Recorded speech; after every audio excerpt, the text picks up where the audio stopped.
আসসালামু আলাইকুম ওয়া রাহমাতুল্লাহি ওয়া বারাকাতুহু। ওয়া আলাইকুম আসসালাম ওয়া রাহমাতুল্লাহি ওয়া বারাকাতুহু। বড় আফসোস লাগছে যে আপনাদেরকে এতক্ষণ আমি বসিয়ে রেখেছি, কিন্তু আমি ক্ষমা প্রার্থী। যারা এসেছে, যারা জেগে আছে, যারা বয়স্ক আছে, যারা বাচ্চা আছে, সকলের কাছে আমি ক্ষমা প্রার্থী, কিন্তু আমার বিন্দুমাত্র দোষ নেই। আমি সন্ধ্যে থেকেই রেডি হয়ে আছি, এখানে পৌঁছে গেছি সম্ভবত 8টা সাড়ে 8টার দিকে।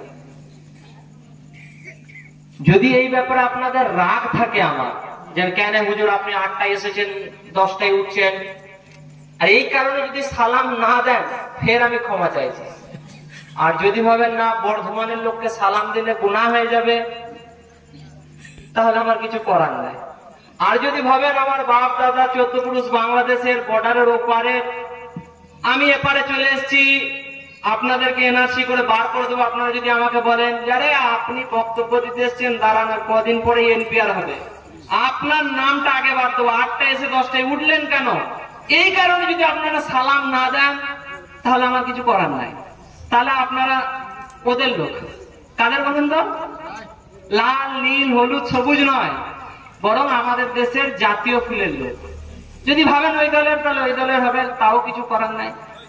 আর যদি ভাবেন না হুজুর আমরা জেগে আছি না ঘুমিয়ে গেছি বুঝতে পারছি না, আপনাদের কবরস্থান কত দূর হুজুর? এখানে আমাদের এলাকায় যে কবরস্থান গুলো আছে না, তারা খুব ভদ্র। কবরস্থানে যারা থাকে খুব ভদ্র। দেখি সালাম দিয়ে কোনো উত্তরে দেয় না। কিতাবে পড়েছি কবরস্থানের পাশ দিয়ে গেলে সালাম দিতে হয়, আসসালামু আলাইকুম আহলা দিয়ার মিনাল মুমিনিন ওয়াল মুসলিমিন, দোয়া পড়তে হয়। তো তারা এত ভদ্র, গ্রামে যখন তারা বেঁচে ছিল ঝগড়া করতো, ছোট ছোট জিনিস নিয়ে মারপিট করতো, সামনে দিয়ে পেরিয়ে গেলে যদি সাড়া না দেওয়া হয় রাগ করতো, আজ তারা সাড়া দেয় না। যদি আপনারা ভাবেন আমরা ওই লেভেলের, তাহলে আমার কিছু করার নেই। না আমি আর বলতে পারছি না, কারণ আমাকে বাড়ি যেতে হবে। তো যদি বলি মরে গেছে, আবার বলে ধরলাম হয়তো মারবো। তো যদি আপনারা বেঁচে থাকেন আর আমার সাথে আপনার ভালোবাসা থাকে আর নবীর কথা অনুসারে মেনে চলবো ভাবেন, আর যদি ভাবেন যে আপনি অন্য দলের, আপনার মাথায় পাগড়ি, এদিকে জামা অন্য, এদিকটা বেরেলি, এদিকটা দেওবন্দি, এদিকটা আহলে হাদিস, তো গোলমাল মনে হচ্ছে, আপনার কথা শুনবো না। সব থেকে ভালো জিনিস, এশার আজান হয়েছে, নামাজ হয়ে গেছে, আপনি বাড়িতে ঘুমিয়ে পড়েন। যদি আমার সাথে আপনি রং কালার মিলাতে যান, আর আমি কালারের জন্য এই কমিউনিকেশন করে এসেছি, এই সিস্টেম করে এসেছি, কারণ আমি মুসলমান। যদি ভাবেন না মুসলমান আর মুসলমানের সালামের উত্তর দিতে হয়, তো আমার সাথে দাঁড়ান, দাঁড়ান, আমার সাথে দাঁড়ান। বড় আফসোস লাগে, পুরো ভারতের সর্বশেষ এলাকা, যার কারণের কোন গ্রাম নাই, সেই এলাকায় আপনারা দাঁড়িয়ে আছেন। যে এলাকার পরে বাংলাদেশ শুরু হয়, সেখানের মধ্যে আজ যেখানে কোরআনকে পুড়িয়ে দেওয়া হচ্ছে, আজ যেখানে কোরআনকে নদীতে ভাসিয়ে দেওয়া হচ্ছে, আজ যেখানে কোরআন পড়নেওয়ালা মাদ্রাসাকে মিটিয়ে দেওয়া হচ্ছে, সেই মাদ্রাসাতুল লাইল, মাদ্রাসাতুল লাইল মানে কি? নাইট মাদ্রাসা। সেই নাইট মাদ্রাসাতে আপনাদের এখানে দাঁড়িয়ে যাকে গ্রামের লোকেরা মনে করে কোনো কাজের নয়, যে ব্যক্তিটাকে গ্রামের লোক নিকৃষ্ট মনে করে, যাকে তার বাড়ির লোকরা কোনো সম্মান দেয় না, তিনিও কোরআন শিখতে পারে, কারণ তিনি নবীর উম্মতি, আল্লাহর বান্দা। তিনি যদি কোরআন শিখতে পারে, এই মজলিসে আপনারা তাকে দেখতেছেন, হ্যাঁ কোরআনের লোক, আমিও তো একটা নুনি পেতাম। হায়রে আফসোস, মুসলমানের দিল কাঁদবে, যোগ আল্লাহ আমি কোরআন জানতাম না, ইনি কোরআন শিখেছে, উনি যদি এরকম বিদ্ধ হয়ে কোরআন শিখতে পারে, আমিও কোরআন শিখতে পারি। কথা ঠিক কিনা? ঠিক ঠিক। উনি বয়স্ক, যদি উনি বয়স্ক হয়, আমার পেছনে আমার হুজুর বসে আছেন, হ্যাঁ, সালমান ফার্সি রাদিয়াল্লাহু তাআলা 350 বছর বয়স ছিলেন, ওনার থেকে বয়স বেশি হয়ে গেছে। আরে সালমান ফার্সি রাদিয়াল্লাহু তাআলা কোরআন জানতেন কি জানতেন না? কোরআন জানতেন কি জানতেন না? আরে কথা বলে না, কোরআন জানতেন।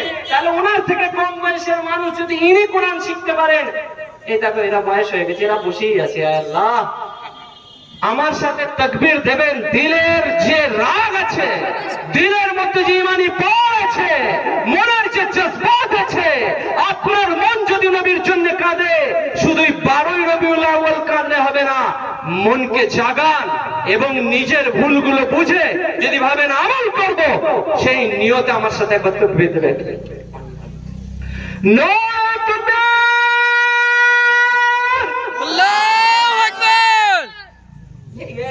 রোড পর্যন্ত যায় না, কৃষ্ণনগর মোড় পর্যন্ত যায় না। নারে তাকবীর, আল্লাহু আকবার, নারে তাকবীর, আল্লাহু আকবার। বসুন বসুন।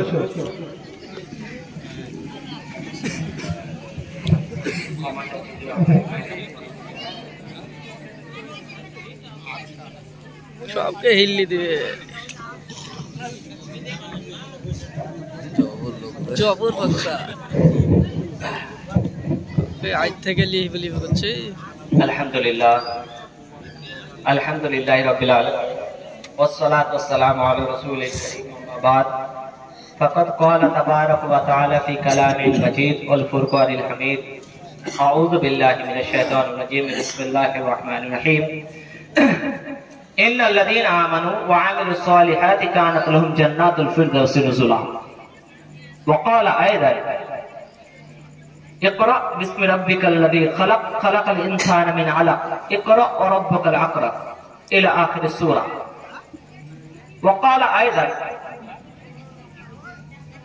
يا أيها الذين آمنوا وآمنوا بالله وقال رسول الله صلى الله عليه وسلم في حديث المباركة الدنيا سجن المؤمنين وجنة الكافر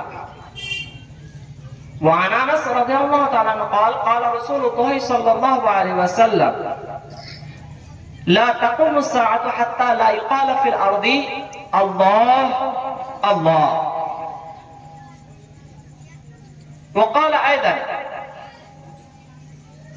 عن أبي هريرة رضي الله تعالى عنه قال قال رسول الله صلى الله عليه وسلم وعن أبي هريرة رضي الله تعالى عنه قال قال رسول الله صلى الله عليه وسلم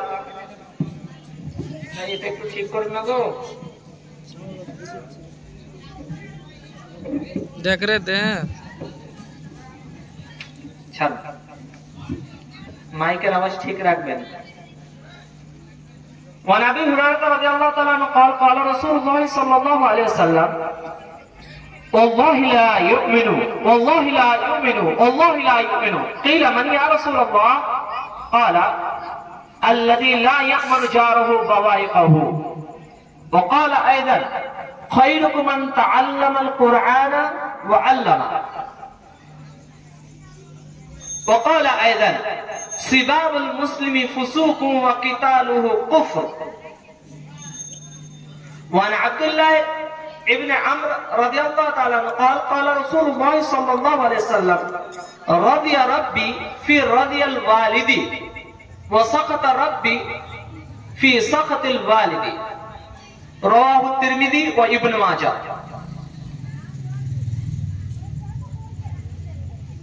সমস্ত প্রশংসা গুণগান ও গুণকীর্তন সেই মহান আল্লাহ তাবারক ওয়া তাআলার জন্য যিনি আমার এবং আপনার রব, যিনি কুল কায়নাতকে সৃষ্টি করেছে।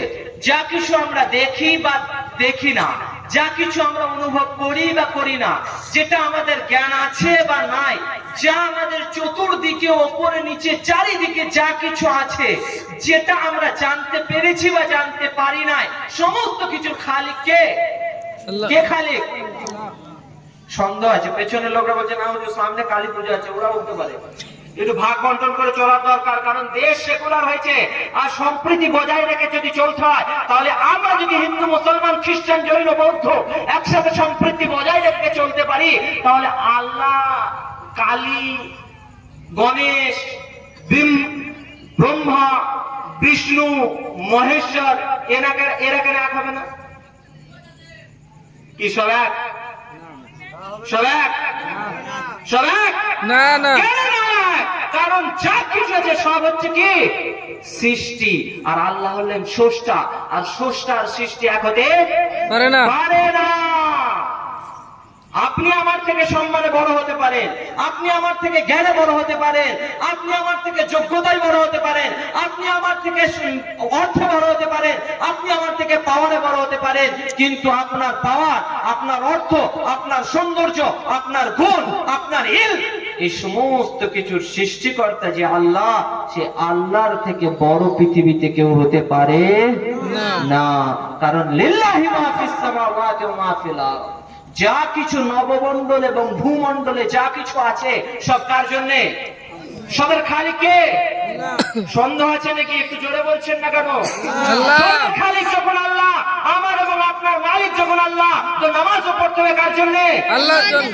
রোজা রাখবেন কার জন্য? আল্লাহ। জলসা শুনবেন কার জন্য? আল্লাহ। হজ করবেন কার জন্য? আল্লাহ। মাতা পিতার খিদমত করবে কার জন্য? লোকের ঘর পাবেন কার জন্য? বলছে আল্লাহর জন্য। হায় আল্লাহ, ঘর পোড়ানো যাবে আল্লাহর জন্য? আবেগে গা ভাসালে হবে? ভুলে যাচ্ছে, ভুলে স্রোতে ভেসে যাচ্ছে। আমার পাশে মা বোনেরা আছে, কমিটির লোকের কাছে আমার খুব আফসোস। দিয়েছি জলসা আর আমার সামনে বসিয়ে দিয়েছি তাদেরকে যাদের জন্য আল্লাহ আল্লাহ রসুল বলেছে যে পর্দা করতে হবে। বলছে হুজুর আমাদের গ্রামে মেয়েরা আছে, দেখা যাবেন একটু? আপনি বর্ধমান থেকে এসেছেন, যদি না দেখেন তাহলে আপনার গুনাহ না হলে আপনি তো নেকি করে ফেলবেন। আপনি নেকি কামি ফেলবে, জান্নাত আগের লাইনে যাবেন, আমরা পেছনে থাকবো সমান সমান, ইকুয়াল, বরাবর। এই বরাবরের গল্প খুব ভয়ঙ্কর, জানেন? আল্লাহ কোরআন শরীফের মধ্যে পারা নম্বর 4 আল্লাহ বললেন লিযাকারি মিসলু হাযিল উনসায়াইন, ছেলেদের ডবল মেয়েদের সিঙ্গেল। এই আমাদের কিছু যুক্তিবিদ আছে, পৃথিবীর মধ্যে সবথেকে জ্ঞানী ব্যক্তি কারা? যে স্কুল চালায় সে নয়, পৃথিবীর মধ্যে সব থেকে জ্ঞানী ব্যক্তি যে টিভি চ্যানেলে বসে ডিবেট করে তারা, সব বিষয় জানে, সব গন্ডমূর্খ। কি ভুল বলছি না ঠিক বলছি? যারা ডিবেট করে ওইখানে ঝগড়া করছে আর বেরিয়ে একসাথে বসে চা খায়, ও আমাদেরকে আপনাদেরকে বোকা বানাচ্ছে। আর তারা বলবে ইনসাফ হচ্ছে, সব সমান অধিকার দিতে হবে। এখন এই সমান অধিকারের কথা পড়েছে, ইসলামের বিরুদ্ধে আঙুল তুলছে না, ছেলেদেরকে সিঙ্গেল, ছেলেদেরকে ডবল, মেয়েদেরকে সিঙ্গেল কেন হলো? সব সমান হতে হবে। এই সমান হওয়ার আলোচনা শুনেছে ওই আপনাদের গ্রামে ছতাই চাচা, বুঝলেন তো? ছতাই চাচা কারোর নাম নাই তো, আমি ওই জন্য এইসব নাম বলি, ছতাই চাচা, ফুলটুসি বুবু, যাতে কারোর নামের সাথে মিল না খেয়ে যায়। তো ছতাই চাচা শুনেছে যে আচ্ছা খুব ভালো কথা, সবারই সমান অধিকার, অর্থাৎ যতটা যা দেবো, 3টে ছেলে আছে আমার, 3টে ছেলেকে সমান দেবো, তাই না? এটা যে সমান অধিকার। দিয়ে ছটাই চাচা কি করেছে, জামা কিনতে গেছে ঈদে। কিছু জামা কিনতে গেছে? ছেলেদের জন্য ঈদের জামা কিনতে গেছে। যে 3টে ছেলেকে, বড় ছেলের জন্য কিনেছে 4 মিটার। ক মিটার? 4 মিটার। 4 মিটার। মেজো ছেলের নিচে 4 মিটার, আর ছোট ছেলের নিচে ক মিটার? 4 মিটার। 4 মিটার জামা কিনেছে। এবার বড় ছেলে যখন জামা পড়ছে, সাইজটা 4 মিটার, কিন্তু মেজো ছেলের সাইজ। তো মেজো ছেলে তো ঠিক হয়ে গেছে। বড় ছেলে বলছে আব্বা জামাটা ছোট হচ্ছে। বলছে না, হুজুরদের কাছেও শুনেছি সমান অধিকার করতে হবে, পেপারেও দেখেছি সমান অধিকার করতে হবে। আবার টিভি চ্যানেলে, জি টিভি, আজ তাক, এবিপি নিউজ, সুমন, সবাই বলছে কি করতে হবে? সমান অধিকার করতে হবে। আর সমান অধিকারের জন্য সবারই জামা কত? 4 মিটার। খাবার টেবিলে বসেছে, খাবার খেতে বসেছে, বড় ছেলেকেও দিয়েছে হাফ কিলো, মেজো ছেলেকেও হাফ কিলো, ছোট ছেলেকেও হাফ কিলো, মানে সব সারাদিনের খোরাকি। তো বড় ছেলে টান পড়ে গেছে, ছোট ছেলে বেশি হয়ে গেছে, মেজো ছেলে ঠিকই আছে। তো এই 3 ছেলেকে 4 মিটার 4 মিটার করে জামা দিয়েছে। মেজো ছেলে তো কোনো রকমের ঠিকই হয়ে গেছে, ছোট ছেলের পায়ে লটকাচ্ছে। এরকম একটা ছোট বাচ্চা ছেলেকে যদি আমার জামা পরিয়ে দেওয়া হয়, একটা যদি 3 বছরের ছেলেকে আমার সাইজে জামা পরিয়ে দেয়, কি হবে? জামাটা লেথড়াবে। 3 কদম যাচ্ছে, 4 কদম পরে উল্টে যাচ্ছে, শুধুই পায়ে ধরা খাচ্ছে আর পড়ে যাচ্ছে। কোন রকম ভাবে ঈদগাহে পৌঁছেছে। কোথায় পৌঁছেছে? ঈদগাহের মধ্যে কোন রকমে পৌঁছেছে। পৌঁছানোর পরে বড় ছেলে তো শুধু টান হচ্ছে, শুধু এদিক গুটাচ্ছে, কখনো এদিক গুটাচ্ছে। দিয়ে ঈদগাহের মধ্যে গেছে, কোন রকমের প্রথম রাকাতে ইমাম সাহেব নামাজ পড়াচ্ছেন। ইমাম সাহেব নামাজ পড়ানোর পরে রুকুতে গেছে। যখন রুকুতে গেছে, ছোট ছেলে উল্টে পড়ে গেছে, কারণ তার তো বড় হচ্ছিল। আর বড় ছেলের হাওড়া গেট খালি হয়ে গেছে। আওয়াজের সাথে হাওড়া গেট একদম এরকম আওয়াজ হয়েছে, বাস ফেটে গেছে কাপড়। মেজো ছেলে ঠিকই আছে। যখন বড় ছেলে রুকু থেকে উঠেছে, তখন পেছনের ছেলে থুতু দিয়ে দিয়েছে। যখন পেছনের ছেলে থুতু দিয়ে দিয়েছে, পেছনের কাতারে তখন আইপিএল চলছে না ফিফা, এখন বিশ্বকাপ আছে না, ওয়ার্ল্ড কাপ, ফুটবল বিশ্বকাপ। পেছনে ফুটবল বিশ্বকাপ চলছে, আইপিএল চলছে। ইমাম সাহেব নামাজ পড়াচ্ছে। ইমাম সাহেব দ্বিতীয় রাকাতে দাঁড়িয়েছেন। দ্বিতীয় রাকাতে দাঁড়িয়ে 6 তাকবীরে 3 তাকবীর প্রথম রাকাতে হয়ে গেছে। দ্বিতীয় রাকাতে গিয়ে উনি যখন আর 3 তাকবীর দেখবে, ঝগড়া তখন এতটা উচ্চাঙ্গের হচ্ছে, তখন ছেলেদেরকে ছেলে বাপরা মারতে শুরু করে দিল। হয় কি হয় না?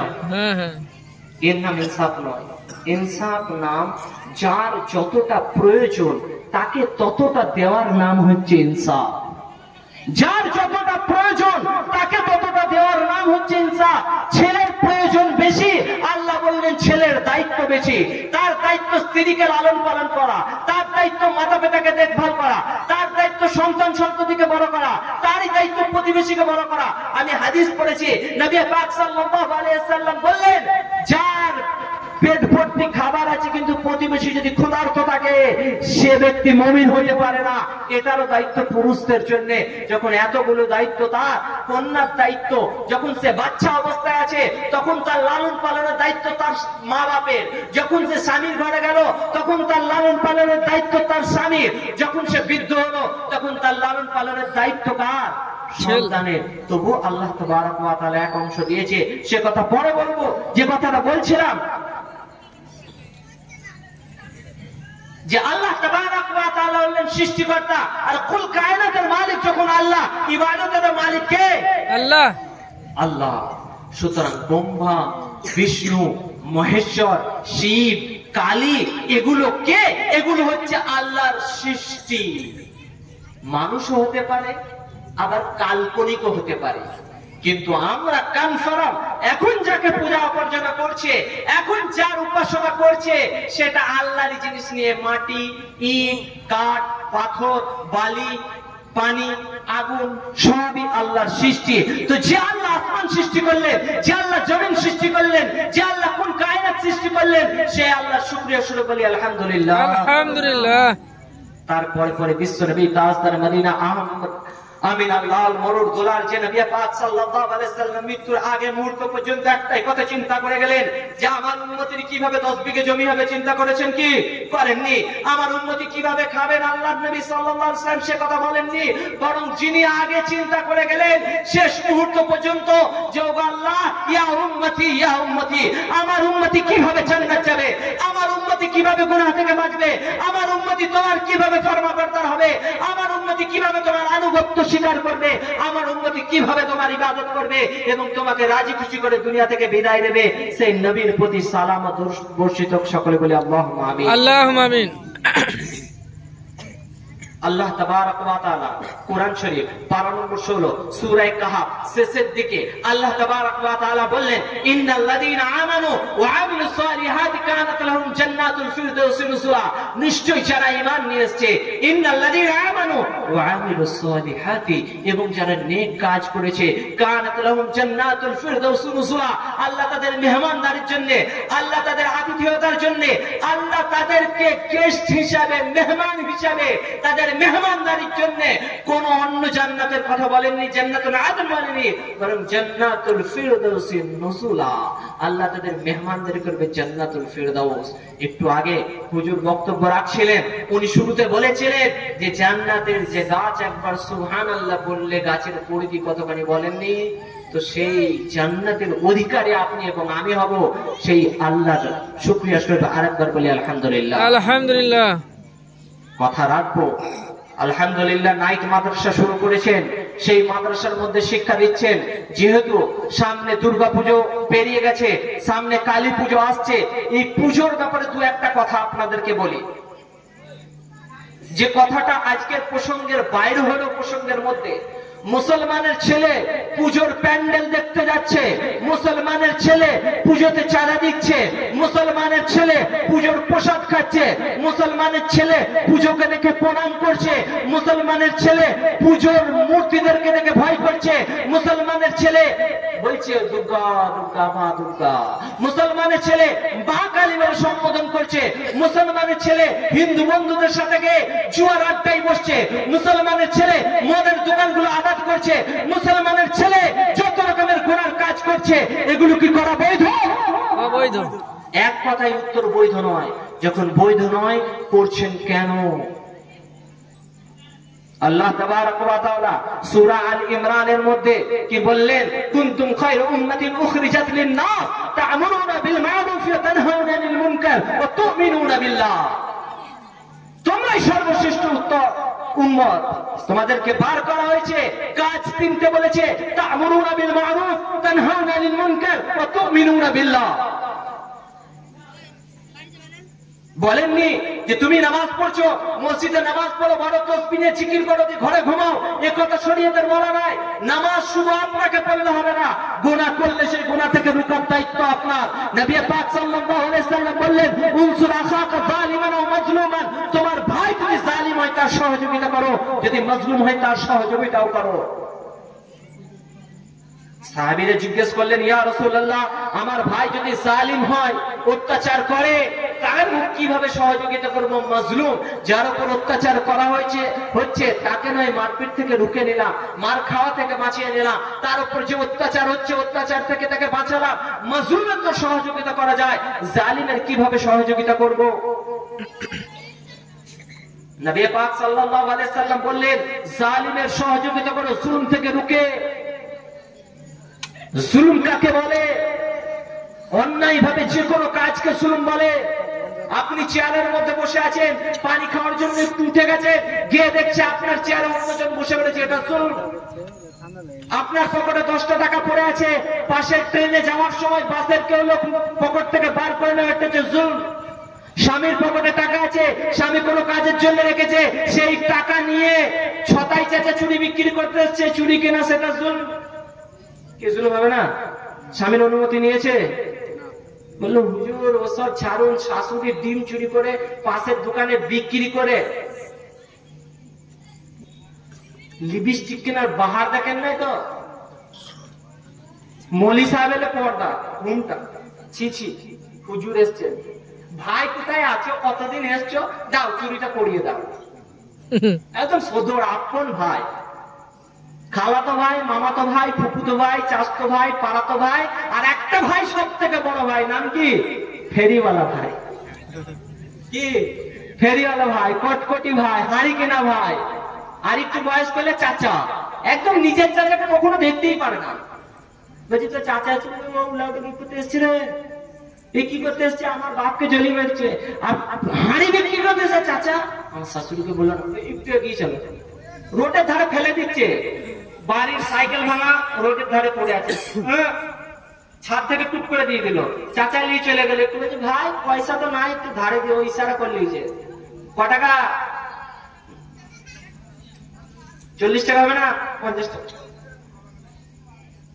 ওদিকে চাচি ইশারা করেছে, দোকানদার বুঝে গেল, ও বলছে না না অত দাম হবে না, দিয়ে 100 টাকার ভাঙড়ি, 100 টাকার ভাঙড়ি চাচিকে বুঝিয়ে চলে গেল। তোমাকে বলে বুবু তোমাকে আজকে দারুণ লাগছে শাড়িটা, বলছে বুবু, আর নজরও দিচ্ছে, আর আমার চাচিরা বুঝতেই পারে না কোথাকার নজর কোথায় গিয়ে দিচ্ছে, আর ভুল বুঝিয়ে নিয়ে চলে যাচ্ছে, পিতলের জিনিসকে লোহা বলে বিক্রি করে দিচ্ছে, মনে করছে দারুণ দিলাম, শাশুড়িও বুঝতে পারে না। বলছে ঘটিটা কোথা গেল গো?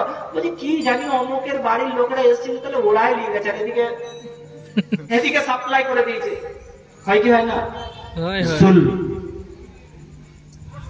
অন্যায় ভাবে অত্যাচার করতে করতে পাশের বাড়ির মুরগিকে লাঠি করে বেরিয়ে দেওয়া, এটা হচ্ছে জুলুম। আরো জুলুম শুনবেন, 1 মাস আগে আপনাদের এখানে পাট ধোয়া চলছিল, সেই পাট ধোয়ার নাম করে রাস্তাকে ব্লক করে রাস্তা জাম করে দেয়, এটা হচ্ছে জুলুম। আপনি রাস্তায় পাট শুকোতে পারেন, আপনার জায়গা নাই, শুকান, কিন্তু সেটা পরিষ্কার করার দায়িত্বটাও আপনার। বর্ষার দিনে 1 হেঁটো পানি রাস্তার উপর জমে আছে, পাশে ড্রেনটা আছে, সেই ড্রেনটাকে আপনারা মাটি দিয়ে বুঝিয়ে দিয়েছেন, এটা হলো জুলুম। হুজুর কোথা থেকে বার করছেন সব বাড়ি বাড়ি বলছেন? নবী পাক সাল্লাল্লাহু আলাইহি সাল্লাম বললেন, ইমাতাতুল আযা আনিত তারিক, রাস্তা থেকে কষ্টদায়ক বস্তু সরিয়ে দেওয়া, সেটাও সাদকা। রাস্তার মধ্যে ইট ফেলে রাখা তো দূরের কথা, বড় কষ্ট লাগে। বর্ষার সময় রাস্তা ভেঙে গেছে, সেই রাস্তা দিয়ে মানুষ যেতে পারছে না, রাস্তায় মাছ চাষ করার ভিডিও তুলে পাঠাচ্ছে, পাশের বাড়ির যে বাড়িওয়ালা আছে সে দুটো ইট ফেলে দেখ, মুসল্লিরা সেদিক দিয়ে হেঁটে যাবে, নেকি কামানোর উদ্দেশ্যই নাই, বরং কি করছে, নিজের বাড়ির দিকটা উঁচু করছে, রাস্তা খাল হোক। রাস্তার পানি কি মোদি নিজে এসে কোদাল ধরবে?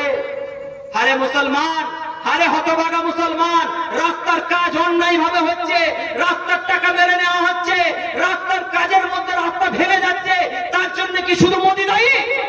না, মমতা দায়ী, আমি এবং আপনি দায়ী। কারণ নবী পাক সাল্লাল্লাহু আলাইহি সাল্লাম বললেন, কুল্লুকুম রাঈন ওয়া কুল্লু মাসউলুন আন রাইয়াতিহি, তোমরা প্রত্যেকেই জিম্মেদার এবং তোমার অধীনস্থদের ব্যাপারে জিজ্ঞাসা করা হবে। আপনি দায়িত্ববান, আপনার অধীনস্থ যারা আছে তাদের জিজ্ঞাসা করাবে। আপনার দায়িত্ব ছিল রাস্তার কাজটা দেখে নেওয়ার, আপনার দায়িত্ব ছিল এমএলএ কে জিজ্ঞেস করার, আপনার দায়িত্ব ছিল মেম্বারকে জিজ্ঞেস করার। মেম্বার কি করছে সেটা আলাদা জায়গায়, যে মেম্বার আছে রাগ করেন না, আমি আপনার গ্রামে বলি না, আপনার গ্রামে রাস্তা ভালো, রাগ করেন না ভাই আমার বাড়ি যেতে হবে। ভাবছেন ভয় করবো? আল্লাহ ছাড়া নিসার কাউকে ভয় করে না।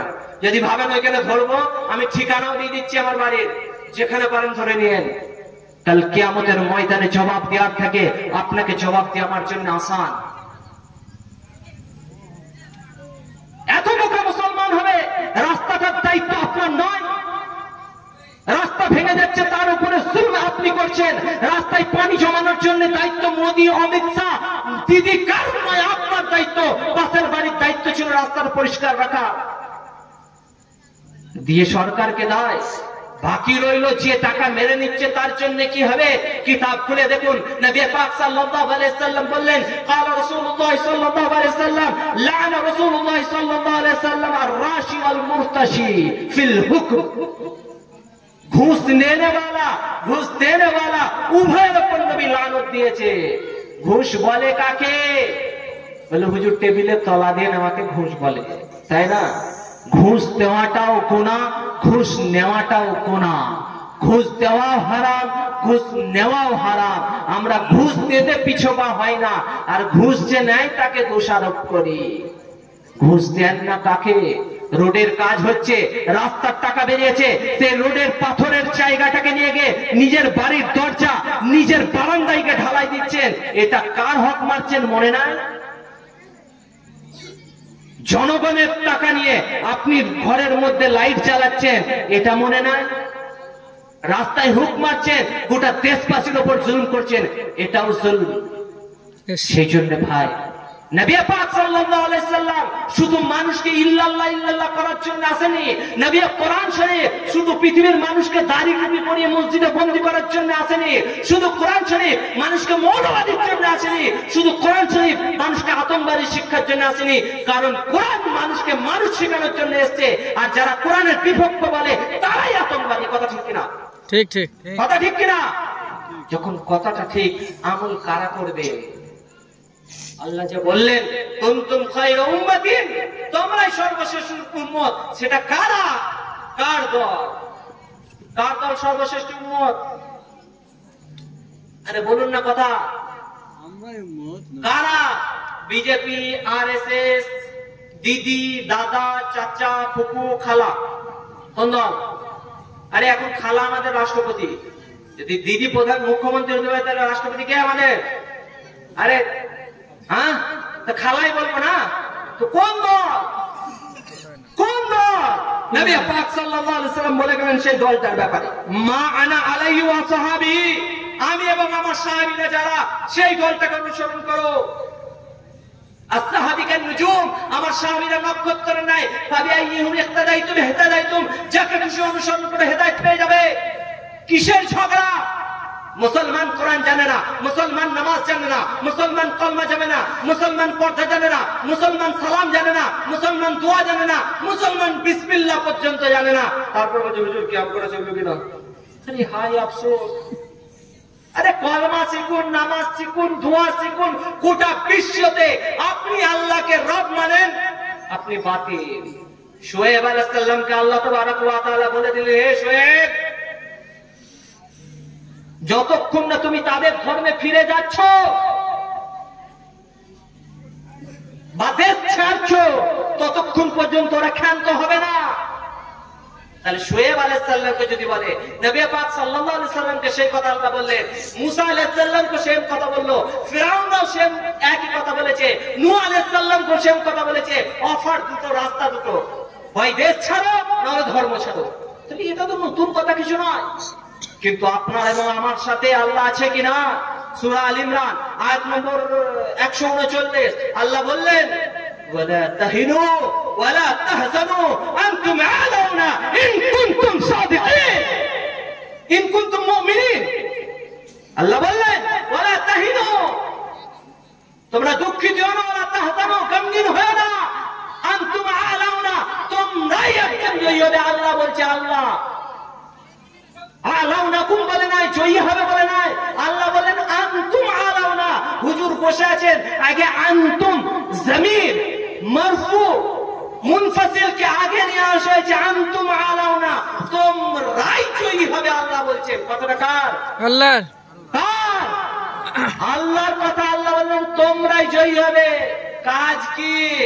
ইন কুনতুম মুমিনিন, যদি তোমরা ঈমান রাখো, যদি তোমরা দেবতাকে ছেড়ে দিয়ে বৃষ্টির দায়িত্ব আমার জিম্মায় দাও, যদি তোমরা চাষাবাদের জিম্মা আমার জিম্মায় দাও, যদি ফসল নষ্টের ক্ষতিটা হচ্ছে আমরা নাফরমানি করেছি তার জন্য যদি দাও, আজ বলো মেঘের বার্তা লাগা নিব, আষাঢ়ের এখন আষাঢ়ের অমাবস্যা আসেনি না, ও পূর্ণিমা না হলে বৃষ্টি নামবে না, তার মানে এটা হিন্দুত্ব। আপনি যে রসম রেওয়াজ, সেই হিন্দুত্ব রসম রেওয়াজকে প্রাধান্য দিচ্ছেন, যে রসম রেওয়াজ বাতিল, যে রসম রেওয়াজ নিজের মনের একটা ধারণা।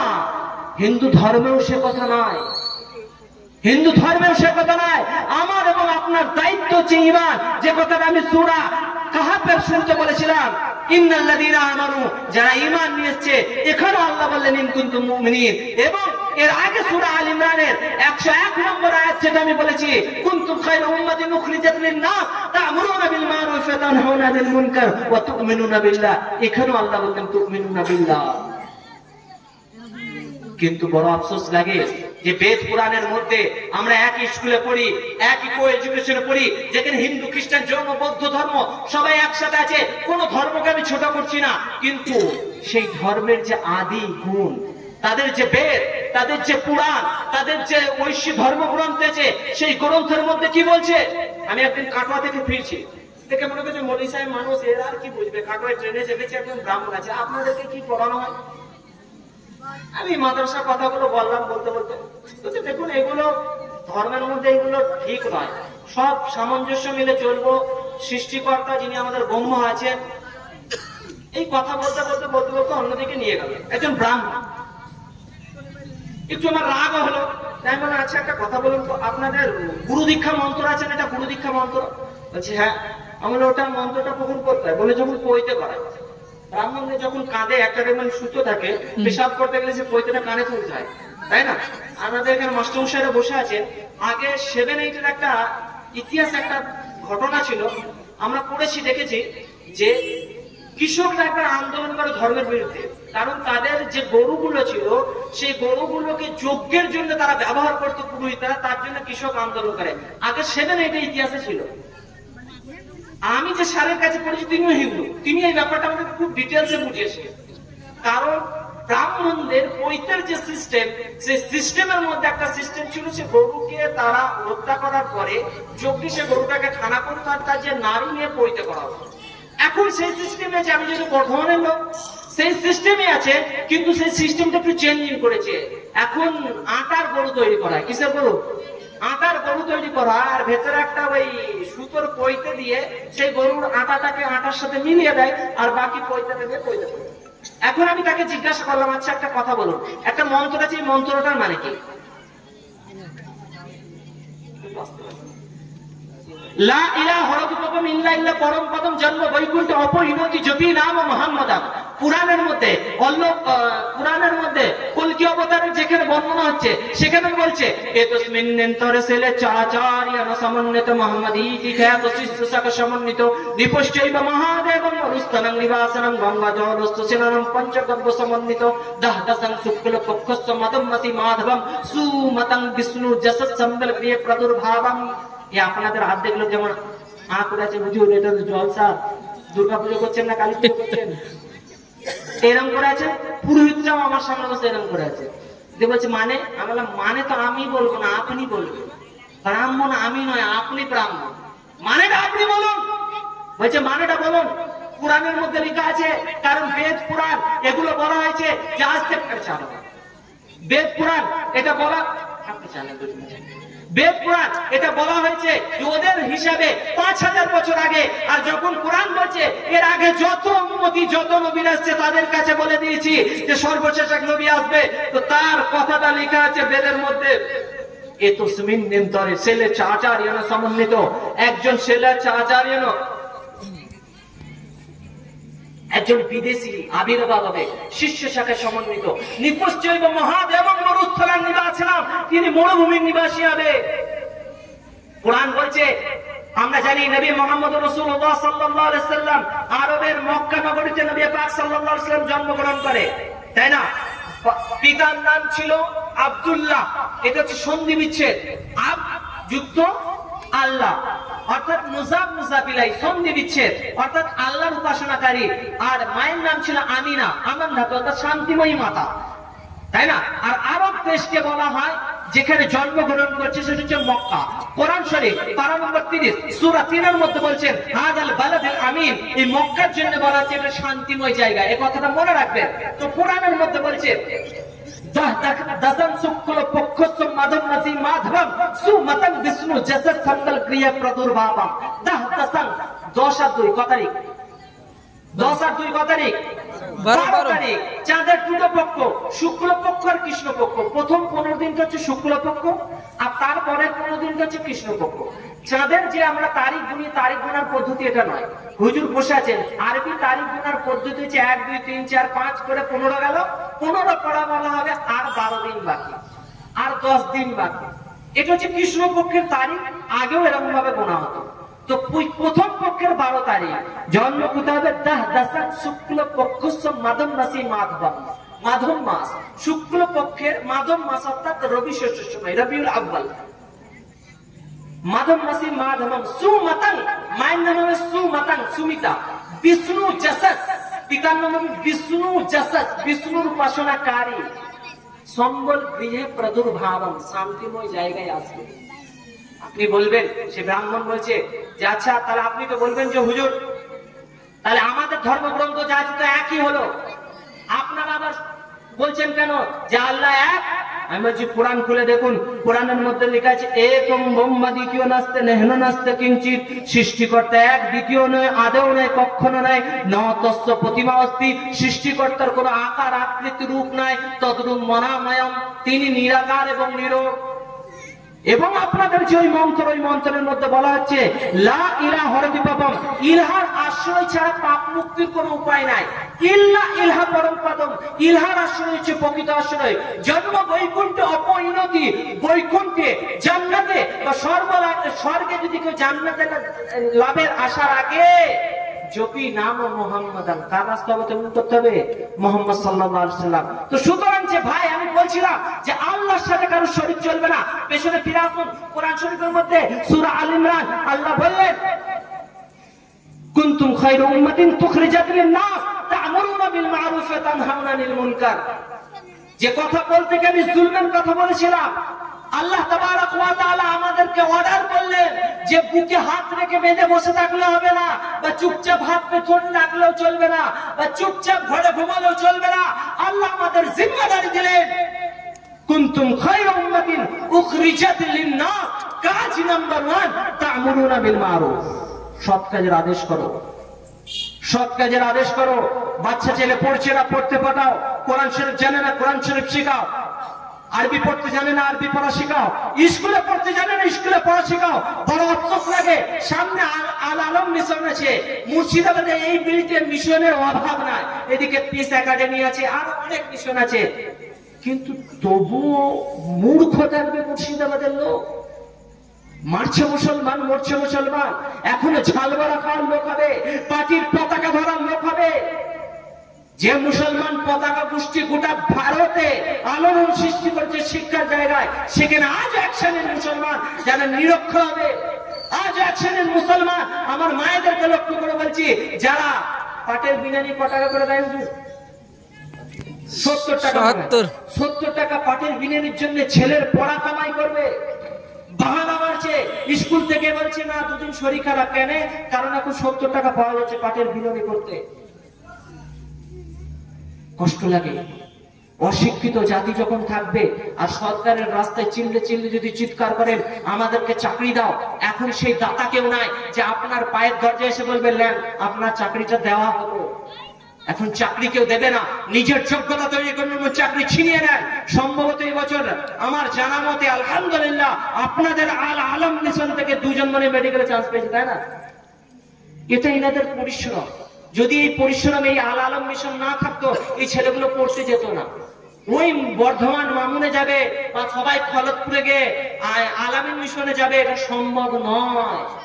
অনুরূপ ভাবে কাল কিয়ামতের ময়দানে যখন আপনি এক কাতারে দাঁড়িয়ে থাকবেন, যেখানে কোরআন জাননেওয়ালারা দাঁড়িয়ে থাকবে, যেখানে আল্লাহ বলবে যে তোমরা পড়ো আর চড়ো, যেখানে আল্লাহ তাবারাক ওয়া তাআলা বললেন খায়রুকুম মান তাআল্লামাল কুরআন ওয়া আল্লামা, তোমাদের মধ্যে সর্বশ্রেষ্ঠ সে যে কোরআন শেখে এবং শিক্ষা দেয়। যেখানে নবী পাক সাল্লাল্লাহু আলাইহি ওয়াসাল্লাম বললেন মান সালাকা তারিকান ফিল ইলম, যে ব্যক্তি দুনিয়ায় ইলম শিখার জন্য যে রাস্তা অবতীর্ণ করে তার জন্য নবী পাক সাল্লাল্লাহু আলাইহি ওয়াসাল্লাম বললেন সাহাল্লাহু ইলাল জান্নাহ, নবী পাক সাল্লাল্লাহু আলাইহি ওয়াসাল্লাম তার জন্য জান্নাতের রাস্তা সহজ করে দেয়। যে নবী পাক সাল্লাল্লাহু আলাইহি ওয়াসাল্লাম বললেন তালাবুল ইলমি ফরিজাতুন আলা কুল্লি মুসলিমিন, প্রত্যেক মুসলমানের জন্য জ্ঞান অর্জন করা ফরজ।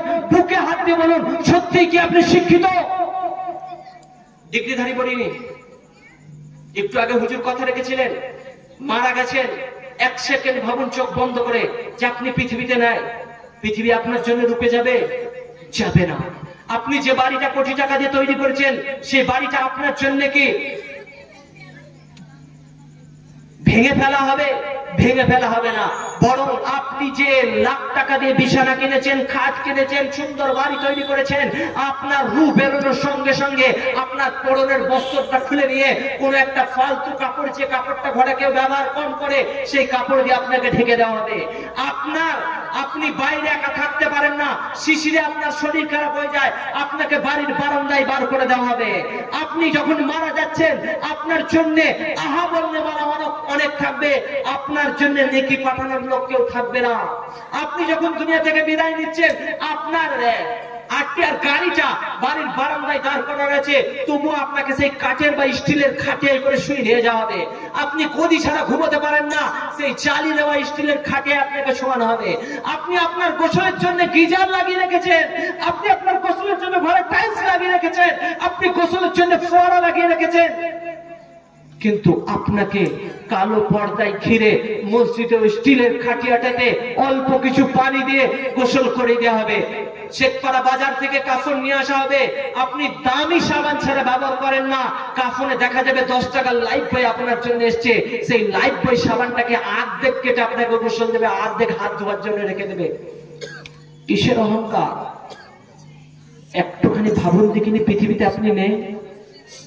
চোখটা বন্ধ করে দেখুন, আজ থেকে 100 বছর আগে আমরা কেউ ছিলাম না, 100 বছর পরে কেউ থাকবো না। এখানে যতজনা বসে আছেন, নিজের দাদার নাম সবাই জানেন আশা করি, দাদার বাপের নাম 2-4 জনা জানেন, আর দাদার দাদার নাম সবাই জানেন। কে জানেন হাত তুলুন তো, আপনার দাদার দাদার নাম কি ছিল? দাদার দাদার নাম কি ছিল? আজ যার বাড়িতে আপনি আছেন, যার সম্পত্তি নিয়ে আপনি খাচ্ছেন, যেটা দিয়ে ফুটুনি করছেন, নিজেকে দেওবন্দি, বেরেলি, আহলে হাদিস, জামাত ইসলামী বলে গর্ব করে মারপিট করছেন, দাঙ্গা করছেন, বিসর্জনের মতন করে রোড অবরোধ করছেন, যেখানে নবী পাক সাল্লাল্লাহু আলাইহি ওয়াসাল্লাম বললেন রাস্তা থেকে কষ্টদায়ক বস্তু সরিয়ে দাও, মিছিল করে রোড জাম করছেন, যেখানে মানুষের গাড়ি দাঁড় করে পয়সা নিচ্ছেন, সেই পয়সা আপনার থাকবে না। আপনার নাম লেনেওয়ালা 2122 সালে কেউ থাকবে না। আপনি যে বাড়িটা করেছিলেন, সেই বাড়িটাও চূর্ণ বিচূর্ণ হয়ে ভুতুড়ে হাভেলিতে পরিবর্তন হবে, না হলে সেই বাড়িটার চিহ্ন পর্যন্ত থাকবে না। আপনি যখন মারা গেছেন, দুনিয়া থেকে বিদায় নিয়েছেন, আপনার নামটা শেষ হয়ে যাবে, বলবে লাশ পড়ে আছে। আপনি বাড়ি থেকে যখন বিদায় নিয়েছেন, কিছু মহিলারা মিলে তারা গল্প করবে আর আপনার জন্য চাটাই বুনবে, আর জি টিভি, জি বাংলা, স্টার জলসা, কটকটি, আরো কত কিছু আছে, তার গল্প করবে। তারা ভুলে যাবে যে আমাকেও একদিন মরতে হবে। পাশের বাড়ির ভাবির গীবত শুরু হয়ে যাবে, ও আসে না, ওর মরাতেও যাব না। অপর দিক থেকে ওই দূরের খালাতো বোন, সে যখন জানতে পেরেছে, সিনেমার আর্টিস্টরা ফেল হয়ে যাবে, বাড়ির দরজায় যখন ঢুকবে, অ্যাক্টিং করে কাঁদতে কাঁদতে আসবে, ও চাচি চলে গেলে, কোথায় গেলে রে, আমার জুতোটা দেখি ওইখানে পড়ে আছে রে। আর না, ঘরের মধ্যে বসে আছে, যখনই খবর এলো আসসালামু আলাইকুম অমুক মারা গেছে, বললো আমার মনটা দুদিন ধরে ঘাবড়াচ্ছিল, আমি ওই রকমই স্বপ্ন দেখছিলাম। ভাই তুমি চলে গেলে, কি হলো রে?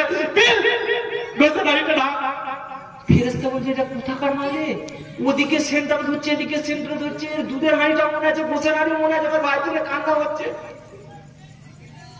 হাও মাও করে লুটিয়ে পড়ে গে খানিক দোষ, খানিক গুণ, খানিক বেয়াদবি, খানিক গীবত, খানিক চর্চা, খানিক গেল্লা করার পরে লাশের উপরে করে পড়লো।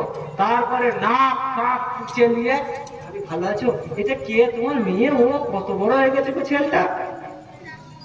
আফসোস মুসলমান, যে কোরআন শেখার দরকার ছিল, যে কোরআন অনুসারে আমল করার দরকার ছিল, সেই কোরআনকে কসমের কিতাব বানিয়ে দিয়েছে। যায় যায় ঝগড়া হচ্ছে, আমি কোরআন হাত দিয়ে বলতো কথাটা ঠিক কিনা। কোরআন কসম খাওয়ার কিতাব। নিজেদের জামাগুলো দেখুন, আজ জলসার দিন সবাই সুন্দর জামা পরে এসছে, হাসির কথা আমি বলছি না, কষ্ট নিয়ে বলছি। বাড়িতে গিয়ে দেখবেন কোরআন শরীফের জুজদানটা যেদিন বাজার থেকে কিনে নিয়ে এসেছিলেন, একদিনও ধোয়ার তৌফিক হয়নি। যে কোরআন শরীফ গোটা বিশ্বের সমস্ত জিনিসের থেকে উত্তম, সেই কোরআন শরীফের পাতাগুলো ছিঁড়ে গেছে। সেই কোরআন শরীফ কসম খাবার কিতাবে পরিণত হয়েছে। সেই কোরআন শরীফ রুই পোকার খাদ্যতে পরিণত হয়েছে। সেই কোরআন শরীফ তাবিজের কিতাবে পরিণত হয়েছে। সেই কোরআন শরীফ জলসা লাগলে মসজিদে দান করার কিতাবে পরিণত হয়েছে। তবু আমরা মুসলমান জলসায় বসে হাসি মজাক ঠাট্টা বিদ্রোহ, দোকান বসানোর ঝামেলা শুরু হয়েছে। গ্রামে কার বাড়ি কোরবানির গোশত পৌঁছালো না, তা নিয়ে মারপিট হয়েছে। জুম্মার দিনে মসজিদে যে খাবার আছে, সেই খাবারগুলো বন্টন নিয়ে কে পেল না, তাই নিয়ে হাঙ্গামা হয়েছে। কিন্তু গ্রামের কজনা কোরআন জানে না, কোনো সার্ভে নাই। গ্রামের কজনা পড়া জানে না, সার্ভে নাই। গ্রামের কজনা সই করতে জানে না, সার্ভে নাই। গ্রামে কার বাড়ি কাল চুলো জ্বলেনি, কোনো সার্ভে নাই। গ্রামে কে খেতে পাচ্ছে না, কোনো সার্ভে না। বরং অত্যাচার, অন্যায়, অবিচার, জুলম। আমরা মুসলমান, তারপরেও বলছি আল্লাহ আমাদের সাথে আছে। আল্লাহ তুমি দেখতে পাচ্ছ না,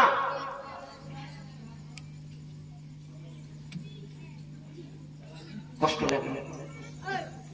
আল্লাহকে লোক দেখাচ্ছে।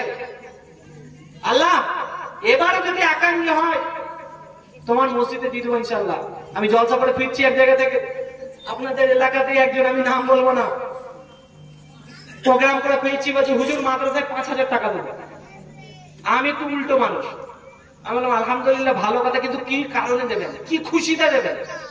বলছি হুজুর একটু দোয়া করেন। দোয়া তো করবো, কিন্তু কি খুশিটা জানি। বলে হুজুর লটারিটা কেটেছি, 45,000 টাকা সেম আছে, যদি বইটা পড়ে যায় না 5,000 টাকা মাসায় দেবো। মাদ্রাসায় 5,000 টাকা দিলে 40,000 টাকা হালাল হয়ে যাবে। শুয়োরের গোশত যেমন হারাম, লটারি কেটে সেই টাকা ব্যবহার করা তার থেকেও হারাম। তবু লটারির দোকান আবাদ করছে, আল্লাহর প্রতি ভরসা নাই। রিজকের দায়িত্ব নিজেরা নিয়েছেন, নিজেরা, যে আল্লাহ তুমি খাওয়াতে পারবে না, আল্লাহ তোমার দরজা বন্ধ হয়ে গেছে, আমরা এবার দেখিয়ে দেবো, দেখো কিভাবে বড় লোক হয়। গোটা রামনগর নয়, গোটা মুর্শিদাবাদ নয়, গোটা পশ্চিম বাংলায় একজনে দেখান যে লটারি কেটে তার ছেলের ছেলে পর্যন্ত কোটিপতি হয়ে আছে। একটা উদাহরণ দেখেন, একটা। আমি আপনাকে দেখিয়ে দেবো, লটারি কেটে যে কোটিপতি হয়েছে, রে ভিখারি হয়ে গেছে। বিশ্বাস হয় না? কেবিসিতে বিহারের একজন ছেলে করোড়পতি হলো, পরে মাতাল হয়ে ঘুরে বেড়াচ্ছে। দেখুন খবর, নেট খুলুন, কোন মানে করোড়পতি জিতার পরে বলে সেই টাকা নিয়ে আমি ফালতু খরচা করে সব শেষ। পরিশ্রমের টাকা, পরিশ্রমের অর্থ, মেহনত করা টাকা যেমন কাজে লাগে, যেগুলো হুট করে আসে না, হারাম জিনিস হুট করে শেষ হয়ে যায়। আপনি বলবেন হুজুর হারাম বুঝবো কি করে? যদি আপনার দিল বলে, যদি আপনার অন্তর বলে, কেউ দেখে নিচ্ছে না তো জানবেন ভুল করছেন। রাস্তা দিয়ে ছতাই যাচ্ছে ছেলে পালিয়ে যাচ্ছে, ফুলটুচুকে নিয়ে। কাকে পালিয়ে যাচ্ছে? ফুলটুচুকে নিয়ে ছতাই চাচার ছেলে পালিয়ে যাচ্ছে। শেখপাড়া থেকে টুকটুকি করে ছতাই চাচাকে চেনে না। এদিকে জামাল ভাই কি করছে, কারোর নাম থাকলে রাগ করেন না, জামাল ভাই সকালবেলায় নাঙল জুড়েছে। নাঙল জুড়ে বলেন তো, আগের লোক নাঙল চালাতো না, ভোর ভোর ওই রায়গুলো বলে নাঙল জুড়েছে একদম চড়ে। আর জামাল চাচার গরুটা বলবেন ছেড়ে গেছে, জামাল চাচার গরুটা জোয়াল থেকে খুলে গেছে, এখন ছুটছে। জামাল চাচা গরুটা ধরবে বলে হাতে লাঠি, লাঠিটা কি বলেন আপনাদের এলাকায়? আমাদের এলাকায় পাচন বলে, লাঠি বলেন না, লড়ি বলেন, তাই তো? তো লড়িটাকে নিয়ে জামাল চাচা গরুটা ধরবে বলে ছুটছে, গরুর পেছনে পেছনে ছুটছে, বলছে ওই ওই ওই, মানে সারা দিচ্ছে ভাইকে ধরো। আর ওদিকে ছতাই চাচার ছেলে, সে তো ফুলটু শিখলে পালাচ্ছে, ভোরবেলায় কানেকশন করে যাবে জানো। ছতাই চাচা এসে বলছে মৌলী সাহেবের পাশের দোকান, মোবাইলের দোকান, বলছে ভাই কি সিম দিলি? শুধুই কথা হয় না। বলে কেন গো চাচা, সিম তো ভালোই দিচ্ছে। বলে কাল ব্যালেন্স করলাম, বলছে তোমার সিম নট রিচেবল, বলছে কি সব বলছে বুঝতে পারছি না। দেখ বলছে চাচা রিচার্জ নাই তো? বলে রিচার্জ নাই মানে? কালকেই রিচার্জ করলাম রে। বলছে চাচা দেখো গোলমাল হচ্ছে। গোলমাল কি? সেই স্কুলে পড়েছিলাম, নয়ন ভাসিয়া যায় দু চোখের জলে, তাই না? ওখানে লেখা আছে কপল ভাসিয়া যায় দু চোখের জলে। ছাত্ররা জিজ্ঞেস করছে স্যার কপল মানে কি?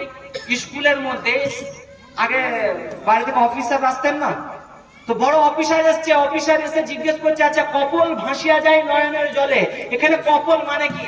আর মাস্টারটাও সেরকম ইশারা করে বলেছে কি, তো জিজ্ঞেস করে কপাল বলে দিয়েছে। কপাল বলার পরে এখন গ্রামের পল্টু হচ্ছে খুব দুষ্ট ছেলে, বলছে স্যার আচ্ছা বলুন তো কপাল নয়নের জলে কি করে ভেসে যাবে? পানি তো এইদিকে আসবে। কপাল মানে গাল, আর সেটা স্যারও জানে না। বলেছে স্যার বলছে বাঁদর কোটাকারে, ওর পরের লাইনটা ওখানে লুকোনো আছে রে। বলে কি? বলে ঠ্যাং দুটো বাঁধা ছিল তেঁতুলের ডালে। এবার বল পানি কোন দিকে পড়ে? তোরা তেঁতুল গাছের নিচে পড়াচ্ছি, পড়া না করলে তেঁতুলের ডালে ঠ্যাং বেঁধে পানি কোন দিকে যাবে? বুঝতে পেরেছেন? তো এরকম ভাবে এখন রিচার্জ করেছে, রিচার্জে কিনে থাকছে না, ব্যালেন্স থাকছে না, ফোন হচ্ছে না। বলছে বাড়ি থেকে দেখুন না গোলমাল হচ্ছে। বাড়ি থেকে বলছে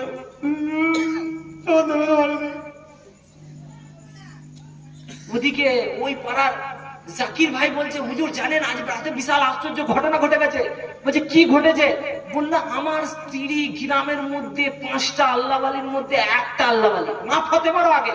বলছে কেন গো? বললো কাল রাতের বেলায় আমি ঘুম থেকে উঠে দেখছি আমার স্ত্রীর মুখটা চকচক করে জ্বলছে, একদম চাঁদের আলোর মতন জ্বলছে। বলছে তাই নাকি? বলছে হ্যাঁ। বলে আপনি কি করছিলেন? বলে ঘুম থেকে উঠেছি। বললো ও কোনো বুজুর্গিয়াত নয়, গিয়ে দেখুন গা রাতের বেলা মোবাইলে চ্যাট করছিল, চাদর ঢাকালে চ্যাট করছে। আপনি বুঝতে পারেননি তো? এদিকে ছটাই চাচার ছেলে গল্প ভুলে যান না, ফুলটু সেখানে পালিয়ে যাচ্ছে, আর ওদিকে জামাল ভাই পেছন থেকে তাড়া করেছে গরু ধরবে বলে। এখন যখন জামাল ভাই পেছন থেকে সাড়া দিচ্ছে, ছটাই চাচার ছেলে পেছন দিচ্ছে, শুধু কেউ আসছে না তো, কেউ আসছে না তো, কেউ আসছে না তো। আর পেছন থেকে চুড়ে বাপরে এত লাঠি রে, তার কাছে ওর গরু দেখে না, গরু তো টুকটুকি পার, আর চাচা অত বাড়াচ্ছে টুকটুকি বলে টুকটুকি দাঁড়াও, ও গরু ধরতে বলছে। আর এদিকে বুকটা সে ট্রেনের টিকিট না কাটলে 2.5 টাকা 3 টাকা, 2.5 টাকা 3 টাকা, 5 থেকে 1.5 টাকা, ধাই ধাই ধাই ধাই চলছে। তো নেমে গরুর সামনে ছুটছে, ছটাই চাচা ছেলেকে জামাল ভাইকে ধরছে, বলছে তা আমার গরু তাড়িয়ে নিয়ে পালিয়ে যাচ্ছে। গরু হ্যাঁ গরুকে তাড়িয়ে নিয়ে যাচ্ছি, ধরতে বলছি। হ্যাঁ আমি গরু তাড়িয়ে নিয়ে গেছি নাকি? এখানে পালাচ্ছিল বলুন দেখিনি? চোরের মন পুলিশ পুলিশ। তো যে কথা বলছিলাম ঘটনায় ফিরে আসো। যখন কোন আপনি গুনাহ করছেন, যে গুনাহ করার ফলে আপনার দিলটা বলছে কেউ দেখে নিচ্ছে না তো, লোকে কি বলবে, লোকে জানলে কি বলবে, জানবেন আপনি গুনাহ করছেন, জানবেন আপনি অন্যায় করছেন, জানবেন আপনি আল্লাহর অবাধ্যতা করছেন। কারণ যে আল্লাহ আমাকে বা আপনাকে নিয়ে কোরআন শরীফের মধ্যে গোটা বিশ্ববাসীকে জানিয়ে দিলেন, সমস্ত ফেরেশতাদেরকে জানিয়ে দিলেন, যে ফেরেশতারা 24 ঘন্টা নয় যবে থেকে সৃষ্টি করেছে তবে থেকে সেজদায় পড়েছে, সেই ফেরেশতাদেরকে শুনিয়ে দিলে। যখন আল্লাহ তাবারক ওয়া তাআলাকে ফেরেশতারা চ্যালেঞ্জ করলো, যে আল্লাহ আমরা তো তোমার ইবাদতের জন্য যথেষ্ট ছিলাম, ও আল্লাহ তোমার গুণগানের জন্য তো আমরা যথেষ্ট ছিলাম, এদেরকে কেন তৈরি করলেন? সেদিন আল্লাহ তাবারক ওয়া তাআলা বলে দিলেন আমি যা জানি তোমরা তা জানো না। সেই কোরআন শরীফের মধ্যে আল্লাহ তাবারক ওয়া তাআলা বললেন ওয়া খালাকতুল জিন্না ওয়াল ইনসা ইল্লা লিয়াবুদুন, আমি মানুষ এবং জিনকে সৃষ্টি করেছি ইবাদতের জন্য। যে আল্লাহ আমার এবং আপনাকে ইবাদতের জন্য সৃষ্টি করলো, যে আল্লাহ আমাকে এবং আপনাকে কুল কায়নাতের মধ্যে সর্বশ্রেষ্ঠ মাখলুকাত সৃষ্টি করলেন, যে আল্লাহ আমাকে এবং আপনাকে আল্লাহর কথা মেনে চলার জন্য সৃষ্টি করলেন, সেই আল্লাহর অবাধ্যতা করব? আর হুজুরদেরকে জিজ্ঞেস করো হুজুর এটা জায়েজ না নাজায়েজ? আপনি জানেন না যেটা নাজায়েজ কাজ করছে? আপনি জানেন না যে প্রতিবেশীকে কষ্ট দিতে নাই? আপনি জানেন না যে প্রতিবেশীর দিকে যে আপনি আঙুল তুলছেন, আঙুলটা তোলার আগে আপনার আঙুল তোলাটা বৈধ কিনা বৈধ আপনি জিজ্ঞেস করুন। আপনি দুতলা বাড়ির মালিক হতে পারেন, আপনি কোটিপতি হতে পারেন, প্রতিবেশীর দিকে আপনি জানলা খুলেছেন, সেই জানলার কারণে প্রতিবেশীর ব্যাপার দিকে হচ্ছে, আপনি এটা জুলুম করছেন না? নবী পাক সাল্লাল্লাহু আলাইহি সাল্লাম একদিন একটা জায়গা থেকে অতিবাহিত হচ্ছেন, মার রাসূলুল্লাহ সাল্লাল্লাহু আলাইহি সাল্লাম হযরত আবু হুরায়রা রাদিয়াল্লাহু তাআলা আনহু থেকে বর্ণিত, উনি বলছেন নবী পাক সাল্লাল্লাহু আলাইহি সাল্লাম বললেন, ওয়াল্লাহি লা ইউমিনু, ওয়াল্লাহি লা ইউমিনু, ওয়াল্লাহি লা ইউমিনু। জিজ্ঞেস করলেন, নবী পাক সাল্লাল্লাহু আলাইহি সাল্লাম বললেন, খোদার কসম সেই ব্যক্তি মুমিন নয়, খোদার কসম সেই ব্যক্তি মুমিন নয়, খোদার কসম সেই ব্যক্তি মুমিন নয়। সাহাবীরা জিজ্ঞেস করলেন, কি লা মানে ইয়া রাসূলুল্লাহ, কি এমন ব্যক্তি যে মুমিন নয়? বললেন, আল্লাযী লা ইয়ামানু জারহু বাওয়াইকাহু, যার অনিষ্ট থেকে, যার ক্ষতি থেকে, যার কষ্ট থেকে তার প্রতিবেশী রক্ষা পায় না, সেই ব্যক্তি কামিল মুমিন নয়। বুকে হাত দিয়ে বলুন, কি আছে আপনার? কি নিয়ে আখিরাতের জন্য যাবেন? বহরমপুর যাওয়ার জন্য পকেটে মোবাইল, এটিএম কার্ড, সাথে পয়সা নিয়ে বহরমপুর যান, তাই না? আমাকে একটা গল্প বলার আমার অনুরোধ করেছে আপনাদের এলাকায়। বহরমপুর যাচ্ছেন, যাওয়ার সময় আপনি বহরমপুর বাজারে কিছু কিনতে যাচ্ছেন, কোন কাজ বলার সময় আমরা সুবহানাল্লাহ বলি, আলহামদুলিল্লাহ বলি, মাশাআল্লাহ বলি, ইনশাআল্লাহ বলি। কখন কোনটা বলতে হয়? কোন সুসংবাদ শুনলে সুবহানাল্লাহ বলতে হয়। আমাদের মায়েদের একটা শিকায়ত, মায়েরা শুনুন, কান খুলে শুনুন বাচ্চাদের ব্যাপারে, যে হুজুর ছেলেটা খুব কাঁদছে, নজর লেগে গেছে। সত্যি কি নজর লাগে? সত্যি কি নজর বলে কিছু আছে? না। নবী পাক সাল্লাল্লাহু আলাইহি সাল্লাম কি বললেন? নজর আছে, নজর আছে। নবী পাক সাল্লাল্লাহু আলাইহি সাল্লাম বললেন, আল আইনু হাক্কুন। কি হুজুর? নজর সত্য। নজর লাগবে না কি করে? কোন জিনিস আপনার ভালো লাগছে, গাছ হোক, বাচ্চা ছেলে হোক, কোন জিনিস হোক, গাড়ি হোক, কোন জিনিস আপনার ভালো লাগছে, বলুন সুবহানাল্লাহ বলুন। সুবহানাল্লাহ। আল্লাহর জাত পবিত্র বলুন, আলহামদুলিল্লাহ বলুন, মাশাআল্লাহ। আল্লাহ যা চেয়েছে সেটা বলুন, আল্লাহ যা চেয়েছে সেটা হয়েছে। নজর লাগবে না। ভবিষ্যতে কোনো কাজ করবো বলে ইনশাআল্লাহ বলুন। কি বলবেন? ইনশাআল্লাহ। ইনশাআল্লাহ। যারা ইউটিউবে মেসেজ লেখেন, যারা চ্যাটিং করেন, মাশাআল্লাহ লেখেন, একসাথে মাশাআল্লাহ শব্দটা লিখবেন না। মাশা ইয়ামশি মাশিয়ান আরবি শব্দ একসাথে লেখা মানে চলা, আর মা আলাদা, ইসমে মৌসুল জোড়ার জন্য আছে। শাউন চাওয়া, এটা হচ্ছে ক্রিয়া, আল্লাহ হচ্ছে তার ফাইল, কর্তা। তো মা শাহ আল্লাহ, যখন ইংলিশে লিখবেন এম এ মা, এস এইচ এ শাহ, মাঝে একটা করে পেজ দেবেন, তারপর আল্লাহ মানে আল্লাহ যা চেয়েছে। আর যখন একসাথে মাশাআল্লাহ লিখবেন, একটা শব্দে একটা বাক্যে যখন মাশাআল্লাহ লিখবেন লেখাতে, তার মানে হচ্ছে চলা, আল্লাহ চলা। অনুরূপ ভাবে ইনশাআল্লাহ সেম কেস, ইন শর্তের শব্দ, শাউন চাওয়া, ফের ক্রিয়া, আল্লাহ হচ্ছে তার কর্তা অর্থাৎ ফাইল। আল্লাহ যদি চায় ভবিষ্যতে কোনো কাজ করব, তার জন্য ইনশাআল্লাহ বলতে হয়। আমাদের মুসলমানরা মাশাআল্লাহ ইনশাআল্লাহ কখন বলতে হয় সেটাও জানে না। ইনশাআল্লাহ জায়গায় মাশাআল্লাহ, আর খাবার খাওয়ার পর বলছে ইনশাআল্লাহ, খাবারটা খেয়ে নেবো। আরে ইনশাআল্লাহ মানে তো ভবিষ্যতে যদি আল্লাহ করায় তো খাবো। বলছে না হুজুর, ইনশাআল্লাহ বলে কি লাভ আছে? তো একটা গল্প শুনুন। ছতাই চাচা নামটা এই জন্য আর একবার বলছি, যাতে কারোর নামের সাথে মিল না খায়। ছতাই চাচা গেছে আপনাদের এখানে ধনীরামপুরে কি হাট হয়, তাই না? গরুর হাট, ছাগলের হাট, গরুর হাট। তো ধনীরামপুরে ছতাই চাচা যাচ্ছে, ইমাম সাহেব জিজ্ঞেস করছে, চাচা কোথায় যাচ্ছে? তো বলছে ওই গরু কিনতে যাচ্ছি, একটা সামনে আকিকা দেবো, তো তার জন্য। বলছে ইনশাআল্লাহ বলুন, যদি আল্লাহ চায়। হ্যাঁ মৌলভী সাহেবদের আপনাদের ওই ইনশাআল্লাহ, শুধু ইনশাআল্লাহ। পকেটে পয়সা, হাটে গরু, মাঝে ইনশাআল্লাহ করে দেবেন বলুন তো? কি বুঝতে পারছেন না? পকেটে গরু, হাটে পকেটে টাকা, হাটে গরু, মাঝে আপনার ইনশাআল্লাহ করে দেবেন। আপনারা মৌলভী সাহেবদের নাই কাজ, সারাদিন ইল্লাল্লাহ ইল্লাল্লাহ করে বেড়ান। মনে রাখবেন, একজন মাওলানা হতে গেলে 14 বছর তাকে একটা পাকে এরকম তুলে 10 ঘন্টা এরকম বসে থাকতে হয়েছে, যদি পড়া নাও করে। সামনে বসে আছে, জিজ্ঞেস করুন। হাফেজ হতে গেলে কোরআন শরীফকে সারা দিন 24 ঘন্টা ঘুমের মধ্যে বিড়বিড় করতে হয়েছে, পড়তে হয়েছে বারবার, তবে সে হাফেজ হয়েছে। চারটিখানি কথা নয়। যদি বিশ্বাস না হয় আপনি প্রথম বাক্যটাকে মুখস্থ করে দেখান। আল্লাহর রহমত ছাড়া, আল্লাহর বরকত ছাড়া কোরআন শেখা চাকরিকারী কথা নয়। যে কথাটা বলছিলাম, ইমাম সাহেবকে বলছে হুজুর হাটে গরু, পকেটে পয়সা। মাঝি ইনশাল্লাহ কোথায় এলেন, ইমাম সাহেব চুপ করে মুখটা নিয়ে চলে গেলেন। পাশের ওই ভাই বলে, ইমাম সাহেব ওর সাথে মুখ লাগানো জানেন না, ঠোঁট কাটা ওরকমই বলে। হাটে গেছে, গরু দেখেছে, গরু পছন্দ হয়েছে, 16,000 টাকা দাম হয়েছে, দারুণ গরু। পকেট থেকে পয়সা বার করতে গেছে, নাই, শেষ। কি হয়ে গেছে? চুরি হয়েছে।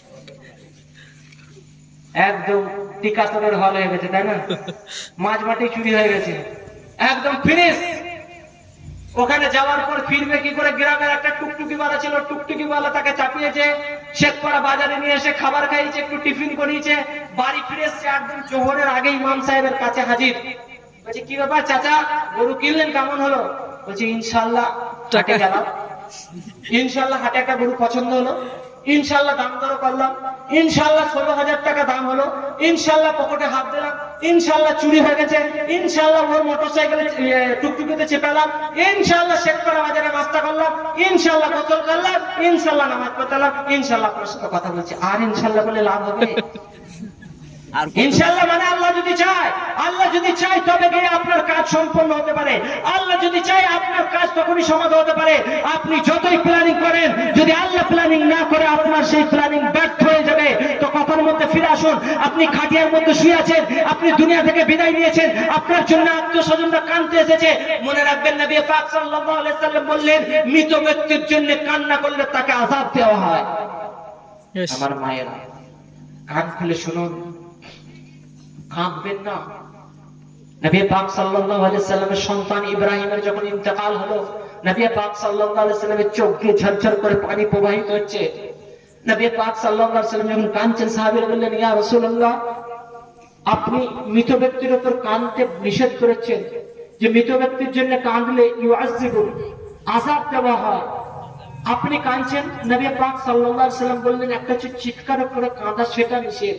কেউ দুনিয়া থেকে বিদায় নিয়েছে, আপনি ব্যথায় ব্যথিত হবেন, আপনার মন তো পাথর। তার মানে কেউ গ্রামের একজন মারা গেছে, আব্বা মারা গেছে, চাচা মারা গেছে, গ্রামের একজন প্রতিবেশী মারা গেছে, বন্ধু মারা গেছে, বান্ধবী মারা গেছে, কেউ জাননেওয়ালা মারা গেছে, আপনার চোখ দিয়ে শোনার মাত্র চোখ দিয়ে পানি বেরোবে। আপনি বলবেন, ইন্না লিল্লাহি ওয়া ইন্না ইলাইহি রাজিউন। নিশ্চয়ই আল্লাহর জন্য আর আল্লাহর দিকে ফিরে যেতে হবে। আপনি পড়ার সঙ্গে সঙ্গে দোয়া হবে। তারপরে যদি আপনি পারেন কালমা পড়ে দেন, তারপরে যদি পারেন কিছু ফুল পড়ে দেন, তারপরে কিছু যদি পারেন তার জন্য দান সদকা করে দেন, তারপরে যদি পারেন 2-4 রাকাত নামাজ পড়ে তাকে সওয়াব পাঠাতে পারেন, কিছু কোরআন পড়ে পাঠাতে পারেন। এটা আপনার জাতি ব্যাপার। কিন্তু দোয়া করলেন তার জন্য, চোখ দিয়ে পানি বেরোবে, এটা জায়েজ। কিন্তু চিৎকার করে মৃত ব্যক্তির উপরে লুটিয়ে পড়ে কান্না করা, বিনিয়ে বিনিয়ে কান্না করা, চিৎকার করা না জায়েজ। অনুরূপ ভাবে মৃত ব্যক্তির পাশে কোরআন পড়া যাবে কিনা? কোরআন পড়া ভালো কাজ না খারাপ কাজ? ভালো কাজ। কোরআন পড়া ভালো কাজ না খারাপ কাজ? ভালো কাজ। ভালো কাজ। কোরআন শরীফের মধ্যে আল্লাহ তাবারক ওয়া তাআলা সর্বপ্রথম যে আয়াত অবতীর্ণ করে, পারা নম্বর 30, সূরার নাম সূরা আলাক। প্রথম কথা আল্লাহ তাবারক ওয়া তাআলা বললেন, ইকরা বিসমি রাব্বিকাল্লাযী খালাক, পড়ো তোমার প্রভুর নামে যিনি সৃষ্টি করেছেন। যে আল্লাহ পড়তে বললেন, যে নবী পাক সাল্লাল্লাহু আলাইহি ওয়াসাল্লাম বললেন, তালাবুল ইলমি ফরিদাতুন আলা কুল্লি মুসলিমিন, প্রত্যেক মুসলমানের জন্য জ্ঞান অর্জন করা ফরজ। যে আল্লাহ তাবারক ওয়া তাআলার হাবিব সাল্লাল্লাহু আলাইহি ওয়াসাল্লাম বললেন, খায়রুকুম মান তাআল্লামাল কুরআন ওয়া আল্লামা, তোমাদের মধ্যে সর্বোত্তম ব্যক্তি সে যে কোরআন শেখে এবং অপরকে শিক্ষা দেয়। তাহলে যে কোরআন পড়ার জন্য শুনলেও নাকি, পড়লেও নাকি, বুঝলেও নাকি, না বুঝলেও নাকি, নবী পাক সাল্লাল্লাহু আলাইহি ওয়াসাল্লাম বললেন, আলিফুন হারফুন, লামুন হারফুন, মিমুন হারফুন। আলিফ লাম মিম তিনটা আলাদা আলাদা শব্দ, প্রত্যেকটা শব্দ পরিবর্তে আপনি 10টা করে নাকি পাবেন। বলুন সুবহানাল্লাহ। সুবহানাল্লাহ। তাহলে এত নাকি মৃত ব্যক্তির কাছে কোরআন পড়া যাবে না কেন? আমি তখন মেমানি মাদ্রাসায় পড়ি, ছোটবেলায় গল্প বলি আপনাদেরকে। আমি ওস্তাদকে জিজ্ঞেস করলাম, হুজুর কেন যাবে না? উনি বললেন শরীয়তে নাই। তারপর একটা যুক্তি দিলেন, যুক্তিটা আপনাদেরও শুনে রাখার দরকার। বলে মানুষ যখন মারা যায় তখন সে পাক থাকে না নাপাক থাকে? পাক থাকে না নাপাক থাকে? রূহ বেরোলেই নাপাক। আমি হুজুরকে জিজ্ঞেস করলাম, আচ্ছা হুজুর একজন বলুন ফরজ গোসল গেল, ঘরে ঢুকতে গেল আর মরে গেল, তাহলে এবার নাপাক কি করে হলো? ও তো গোসল করে এসছে। হুজুর সঙ্গে সঙ্গে বললেন, যখনই জান বেরোলো সঙ্গে সঙ্গে নাপাক হয়ে যাবে। কি জান বেরোলো নাপাক হবে না? জান বেরোনোর সঙ্গে সঙ্গে যখন নাপাক হয়ে গেল, ওই লাশটাও নাপাক, একটা পায়খানাও নাপাক। পায়খানার পাশে কোরআন পড়া যায়? তাহলে মৃত ব্যক্তির পাশে কোরআন পড়া যাবে? আপনারা উত্তর দেন না। যাবে না। কিন্তু এর মানে এটা নয় যে মৃত ব্যক্তির জন্য কোরআন পড়া যাবে না। দুটো জিনিস আলাদা বুঝুন। মৃত ব্যক্তির পাশে কোরআন পড়া কি বুঝলেন? যাবে না? যাবে না? যাবে না। যাবে না। মৃত ব্যক্তির জন্য কোরআন পড়া যাবে। সেটা কোথায়? পাশে নয়, পাশের কামরায় করুন, মসজিদে করুন, ওই বাড়িতে করুন। কিন্তু বড় আফসোস লাগে, মৃত ব্যক্তির পাশে কোরআন পড়ার দায়িত্ব নিয়েছে আমাদের বোনেরা। কারা দায়িত্ব নিয়েছে? বোনেরা, আর মারা, খালারা। সেদিন কেমন নিচে আমার একটা মেয়ে হয়, কেমন করছে দেখছো? হাই রে আফসোস। মেয়েদের আওয়াজ যদি জায়েজ হতো, লোকের সামনে চিৎকার করা, তাহলে মসজিদে আজানটা মেয়েদেরকে দেওয়া হতো। ইমাম সাহেবকে কাল বলতাম ফুলটুসি ফুলটুসি বলবেন আজান, ফজরে দেখবেন জায়গা হচ্ছে না। কি মেয়েদের আওয়াজ যদি আওয়াজের মধ্যে পর্দা না হতো, তাহলে আজানের দায়িত্ব মেয়েদেরকে দেওয়া হতো। মেয়েরা কোথাও আজান দেয় না। তাহলে যদি আজান মেয়েদেরকে না দেওয়ানো যায়, যদি উচ্চস্বরে কোরআন পড়তে না দেওয়া যায়, যদি তার আওয়াজটা পর্দা হয়, তাহলে এই অমকের বাপ কোথায় যাচ্ছিস রে বলা ঠিক হবে? হবে না। না। বলছে এক গ্লাস পানি দাও, ওখানে আছে বেড়ে দাও। নবী পাক সাল্লাল্লাহু আলাইহি সাল্লাম বললেন, যে স্বামীকে গাল দেয়, যে স্বামীকে কটূক্তি করে, কিতাব খুলে দেখুন, সন্ধ্যায় গাল দিলে সকাল পর্যন্ত জান্নাতের ফেরেশতা তার জন্য অভিশাপ করে। সেই স্ত্রীকে কোথায় আছে?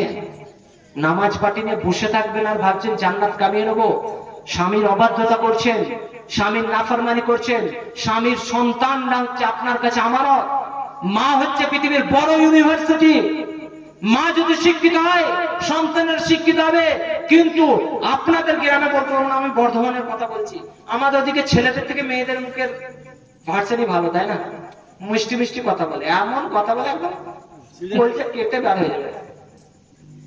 হুজুর পাশে বসে আছে, কাফিয়া কিতাবে এবং শারে জামির মধ্যে একটা আশার লেখা আছে, যারা হাতান সিনাদিল আলিম আছে না হুজুর, যে কিছু কিছু আঘাত আছে, যে আঘাত ছুরি কাঁচি ধারালো অস্ত্রের আঘাত তার ক্ষত মিটে যায়, কিন্তু মুখের আঘাত মিটবে এমন কথা বলবে না।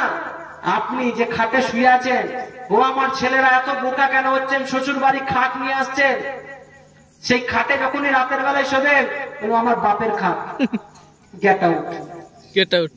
সেদিন শওকত সাহেবের বক্তব্য শুনছিলাম। শওকত সাহেব বলছেন যে সব থেকে আশ্চর্য ঘটনা, মোবাইল খুলছি, মোবাইলে রেকর্ডিং চালিয়েছি, ফোন করছি, আর আমাদের বচ্চন বাবু বলছে 2 গজ কি দূরি মার্ক সে, কি বলে 2 গজ কে দূরি মার্ক সে জরুরি। তো শওকত সাহেব বলছিলেন, আমার স্ত্রীর নাম আসমা, উনি খুব বলেন, বলছে আমি এটা শোনার পরে রাতের বেলা আসমার মাকে বলছি গেট আউট। ওনার মেয়ের নাম আসমা। আসমার মাকে কি বলছি? বলছে আমার খাটে তো 2 গজের বেশি লম্বা নয়, খাট কত 6 বা 7 তাই না? তো বলছে 2 গজ কি দূরি মার্ক সে জরুরি। আপনি যখন খাটের মধ্যে লম্বা ঠ্যাং করবেন, তো স্ত্রীকে তো নিচে শুতে হবে, কারণ সরকার কতটা দূরত্ব করতে বলেছে? 2 গজ দূরত্ব করতে বলেছে। তো আমাদের ছেলেদেরও দোষ কম নয়। সকালবেলায় মাঠ থেকে ফিরে আসার পরে দুম দারাক্কা মার দিচ্ছেন। কাকে মারছেন? নবী পাক সাল্লাল্লাহু আলাইহি সাল্লাম বললেন মেয়েদের জন্য, হুন্না নাকাতাতুল আকল, তারা হচ্ছে অর্ধেক জ্ঞান সম্পন্ন। হাদিসের মধ্যে আসছেন যে মেয়েরা হচ্ছে বাঁ দিকের পাঁজরের হাড় থেকে তৈরি। ইনসালুহা কাসুরা, যদি সেটাকে ঠিক করতে যাও, সোজা করতে যাও, ভেঙে যাবে। পাঁজরের হাড় যেমন বেঁকা, সেই বেঁকাটাকে সোজা করতে গেলে কি হয়ে যাবে? সেটা ভেঙে যাবে। অন্য জায়গায় নবী পাক সাল্লাল্লাহু আলাইহি সাল্লাম বললেন, হুন্না নাকাসাতুল আকল, তারা হচ্ছে অর্ধেক জ্ঞান সম্পন্ন। তারপরে কি বললেন? লিলুবির রাজুলিল হাজিম, কিন্তু আচ্ছা আচ্ছা জ্ঞানীদেরকে ঘোল খাইয়ে দেয়। আচ্ছা আচ্ছা জ্ঞানীদেরকে একদম ঘোল খাইয়ে দেয়। তো সেই জন্য আমার ভাইরা, নবী পাক সাল্লাল্লাহু আলাইহি সাল্লাম যে ইসলাম দিলেন, সেই ইসলাম শুধুমাত্র মসজিদের 4 দেওয়ালের নাম নয়। সেই ইসলাম নাম পূর্ণাঙ্গ জীবন ব্যবস্থা। সেই ইসলাম নাম কোরআন হাদিসকে মেনে চলার নাম ইসলাম। সেই ইসলাম নাম আপনার জন্ম থেকে মৃত্যু পর্যন্ত শরীয়তের প্রত্যেকটা বিধান পালন করার নাম হচ্ছে ইসলাম। সেই ইসলাম নাম যেখানে নবী পাক সাল্লাল্লাহু আলাইহি সাল্লাম বললেন, আল কাইয়িসু মান দানা নাফসা মিন লিমা বা'দাল মাউত, প্রকৃতপক্ষে জ্ঞানী ব্যক্তি সে যে মৃত্যুর পরের জীবনের জন্য উপার্জন করে। এখন আমার মায়েদের প্রশ্ন, আচ্ছা হুজুর একটা প্রশ্ন বলুন তো, মৃত ব্যক্তির পাশে কোরআন পড়লাম না, যদি অন্য ঘরে গিয়ে কোরআন পড়ে জায়েজ? জায়েজ। এখানে আমি আর একটা প্রসঙ্গ ছেড়ে কথা বলে দিই, যেহেতু আপনাদের নাইট মাদ্রাসার জন্যই জলসা, আমার মা বোনেদের মাসিক কিছুদিন, প্রত্যেক মাসে কিছুদিন নাপাকের সময় আসে। অনেক মা বোনের আছে যারা শিক্ষক পড়ায়, তারা কি কোরআন পড়তে পারবে ওই অবস্থায় নাপাকের দিনে? আম্মা জান আয়েশা সিদ্দিকা রাদিয়াল্লাহু তাআলা আনহাকে মদিনার মহিলারা সেই নাপাক রক্তের কাপড় এনে বলতো যে নবী পাক সাল্লাল্লাহু আলাইহি ওয়াসাল্লাম জিজ্ঞেস করে এটা পাক হয়েছে কিনা। মশলার ব্যাপারে কোনো লজ্জা নাই। সর্বপ্রথম মনে রাখুন, শরীয়তের দুটো মশলা, একটা হচ্ছে হায়েজ, একটা হচ্ছে নিফাস। হায়েজ বলা হয় প্রত্যেক মাসে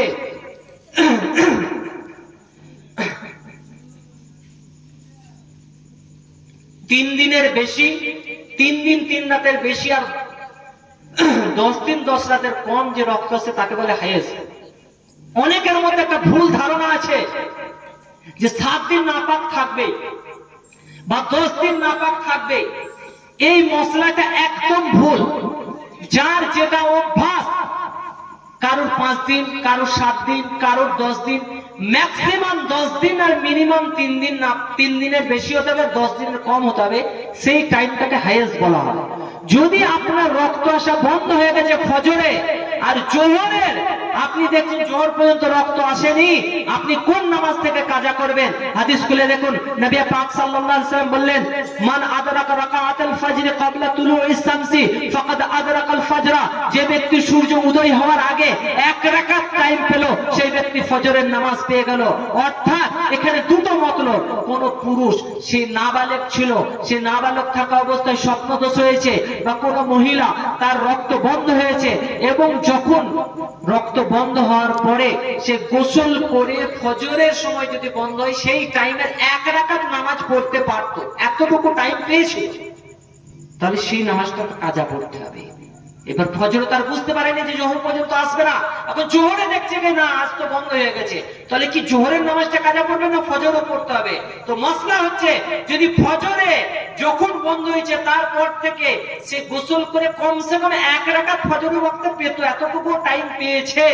বা কোন পুরুষ সে ঘুম ভাঙার পরে দেখছে স্বপ্নদোষ হয়েছে, নাবালক ছিল সাবালক হয়েছে, ঘুম ভাঙার পরে দেখছে যে না আমি গোসল করে ফজরের ওয়াক্তে 1 রাকাত আর সূর্য উঠার পরে 1 রাকাত হবে, তাহলে তো নামাজটা হবে না, তাহলে ফজরটা কাজা করতে হবে।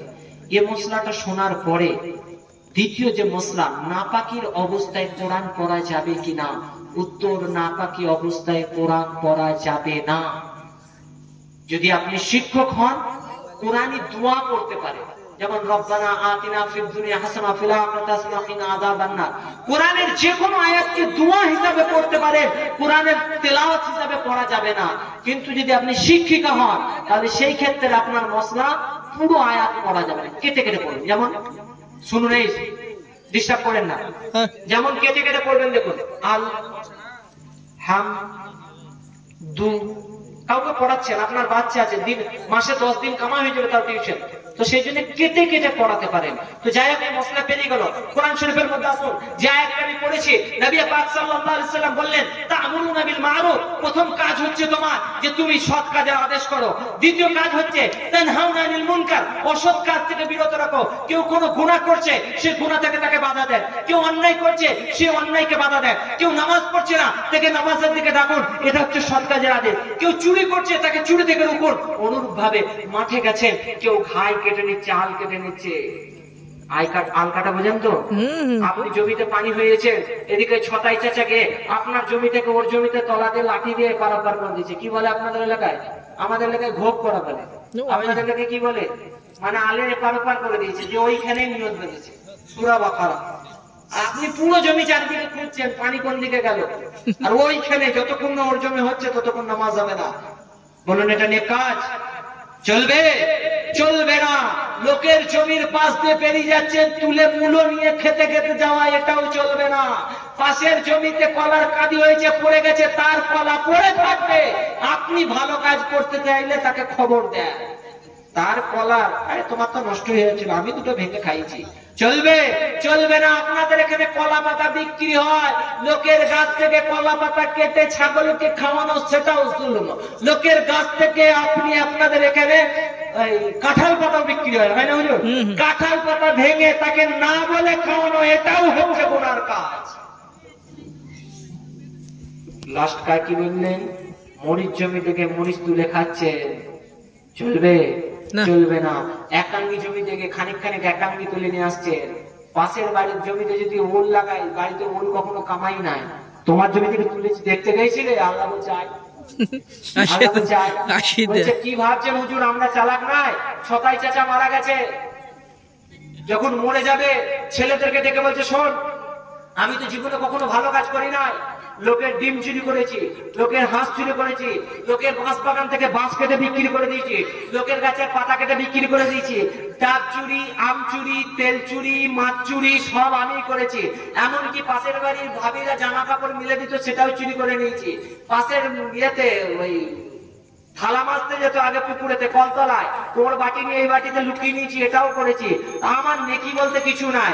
আমার যে পুরাতন মাচা আছে, গোয়ালে যে বাঁশের মাচাটা আছে, ওই পুরাতন বাঁশগুলো পেরে আমার কবরেতে বাঁশের খাটিয়া করবি। চাকার করে না চাকা? তো ছেলে বলছে আব্বা তোমার 10 বিঘে জমি আছে তোমার নামে, 3টে দোকান শেখপাড়া বাজারেতে, আমরা এত বড় লোক, লোকে কি বলবে? আমি যেটা বলছি সেটা করবি। তো ছোট ছেলে বলছে আব্বা তোমাকে বলতে হবে, তুমি এরকম কাজ করছো কেন? পাগল হয়ে গেছে নাকি? ইমাম সাহেব বলছে হুজুর আব্বার মধ্যে জিন ধরেছে। হাফ হাফ করছে, শুধু হাফ হাফ করছে। বলছে কেন? বলছে ওই ফাটা বাঁশ দিয়ে কবর দিতে চলে। ইমাম সাহেবকে ডেকে নিয়ে এসছে। ইমাম সাহেব জিজ্ঞেস করছে চাচা এরকম করছেন? বললেন হুজুর বুঝবেন না, আপনি এসছেন, আপনাকে প্রচুর গাল দিয়েছি, মাফ করে দিয়ে মনে রাখবেন আপনি গুনাহ করছেন, আল্লাহর কাছে তওবা করুন। আল্লাহ তাবারক ওয়া তাআলা তাওয়াবুর রহিম, গফুরুর রহিম, আল্লাহই মাফ করতে পারে, আল্লাহ ছাড়া আমাদের কেউ নাই। এদিকে ছতাই চাচা হাফ হাফ করছে। হাফ হাফ করার সময় ইমাম সাহেবকে বলছে ইমাম সাহেব শুনুন, আমি জীবনে কোনোদিন কোনো ভালো কাজ করিনি। নবী পাক সাল্লাল্লাহু আলাইহি সাল্লাম বলেছেন সিবাবুল মুসলিমি ফুসুকু ওয়া কিতালু কুফর, মুসলমানকে গালি দেওয়া গুনাহ, তার সাথে লড়াই করা, তাকে হত্যা করা কুফর বলা হয়েছে। আমি সে কাজও করিনি। আল্লাহ তাবারক ওয়া তাআলা কোরআন শরীফের মধ্যে বলেছেন আস-সারিকু ওয়াস-সারিকাতু ফাকতাউ আইদিয়াহুমা, চোর বেটা ছেলে বা মেয়ে ছেলে তার হাত কেটে দাও। আমি সেই কাজটাও করিনি, আমি লোকের চুরি করেছি।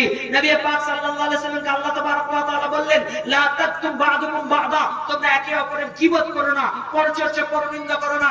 মায়ের সাথে জেনা করার থেকেও বেশি গুনাহ, মোরা ভাইয়ের কষ্ট খাওয়ার থেকেও বেশি গুনাহ হচ্ছে গীবত। এমনকি নবী পাক সাল্লাল্লাহু আলাইহি সাল্লাম বললেন যে আমার সাহাবীর সময় কিয়ামতের ময়দানে এমন কিছু মানুষ হবে যারা পাহাড় পরিমাণ নেকি নিয়ে যাবে, তবু তারা জাহান্নামে যাবে। পাহাড় পরিমাণ নেকি নিয়ে গিয়েও জাহান্নামে? হ্যাঁ, তাহাজ্জুদ গুজার হবে, তবু তারা জাহান্নামে যাবে। জুম্মার নামাজ, আওয়ামিনের নামাজ, ইশরাকের নামাজ, চাষতের নামাজ বাদ নাই। কেন? ও রাতের বেলায় চুরি করেছে, তাহাজ্জুদে দাঁড়িয়ে গেছে, লোকে যখন তারা মেরেছে নিয়ত দাঁড়িয়ে গেছে। কে ধরবি ধর, চোরটাকে দেখলে কি যাবি? তখন পাশের বাড়ি পল্টু সাথে গিয়েছিল চোর খুঁজতে, বলছে ও আব্বা এ তো পূব দিকে মুখ করে নামাজ পড়ছে গো। বুঝতে পেরেছেন? এমন কিছু নামাজি থাকে, ইমাম সাহেবের ভুল ধরবে আর সে নিজে নামাজি জানে না। ইমাম সাহেবের কলমা ভুল ধরবে, ইমাম সাহেবের দোয়া ভুল ধরবে, বলবো ওর মতন হলো না, আর নিজে কলমা জানে না। সেই জন্য আপনাদের নাইট মাদ্রাসা করা হয়েছে, আপনি সে কোরআন শিখুন। তো যে কথা বলছিলাম, ছতাই চাচা বলছে যে আমার মরার পরে আমাকে ওই ফাটা বাঁশ দিয়ে কবর দেবে। ইমাম সাহেব যখন জিজ্ঞাসা করলেন যে আচ্ছা এই ব্যাপারটা কেন, বলছে দেখুন হুজুর, আমার থেকে বেশি চালাক কেউ না, গ্রামে ছিল না, মরার পরেও থাকবে না, তো আমি ফেরেশতাদেরকেও ঘোল খাই দেবো। বলছে কি করে? বলছে ফেরেশতারা যখন আসবে আপনারা বলেন, কবরের মধ্যে জিজ্ঞেস করবে মান রব্বুকা মা দীনুকা মান নবিয়ুকা, তোমার রব কে ছিল, তোমার নবীকে, তোমার দিন কি?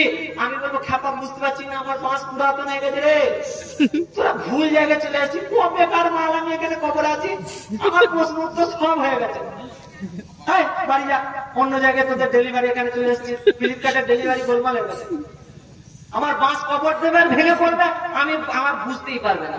আল্লাহ বুঝতে পারছেন না, আল্লাহ জানেন না, কোরআন শরীফ পারা নম্বর 3 সূরা বাকারা আল্লাহ তাবারক ওয়া তাআলা বললেন, যেটা আমরা আয়াতুল কুরসির মধ্যে পড়ি, কোন আল্লাহর আমরা ইবাদত করি যে আল্লাহ সম্পর্কে কোরআন বলছেন লা তাখুযু সিনাতু ওয়ালা নাওম, যে আল্লাহ নিদ্রাচ্ছন্ন হন না, তন্দ্রাচ্ছন্ন হন না, আল্লাহ ঘুমোনো না, আল্লাহ ঢুলুনিও আসে না, যে আল্লাহ তাবারক ওয়া তাআলা কুল কায়নাতের মালিক, যে আল্লাহ তাবারক ওয়া তাআলা সূরা 30 পারা সূরা ইখলাসের মধ্যে বলেছেন আল্লাহ সমতুল্য কেউ নাই।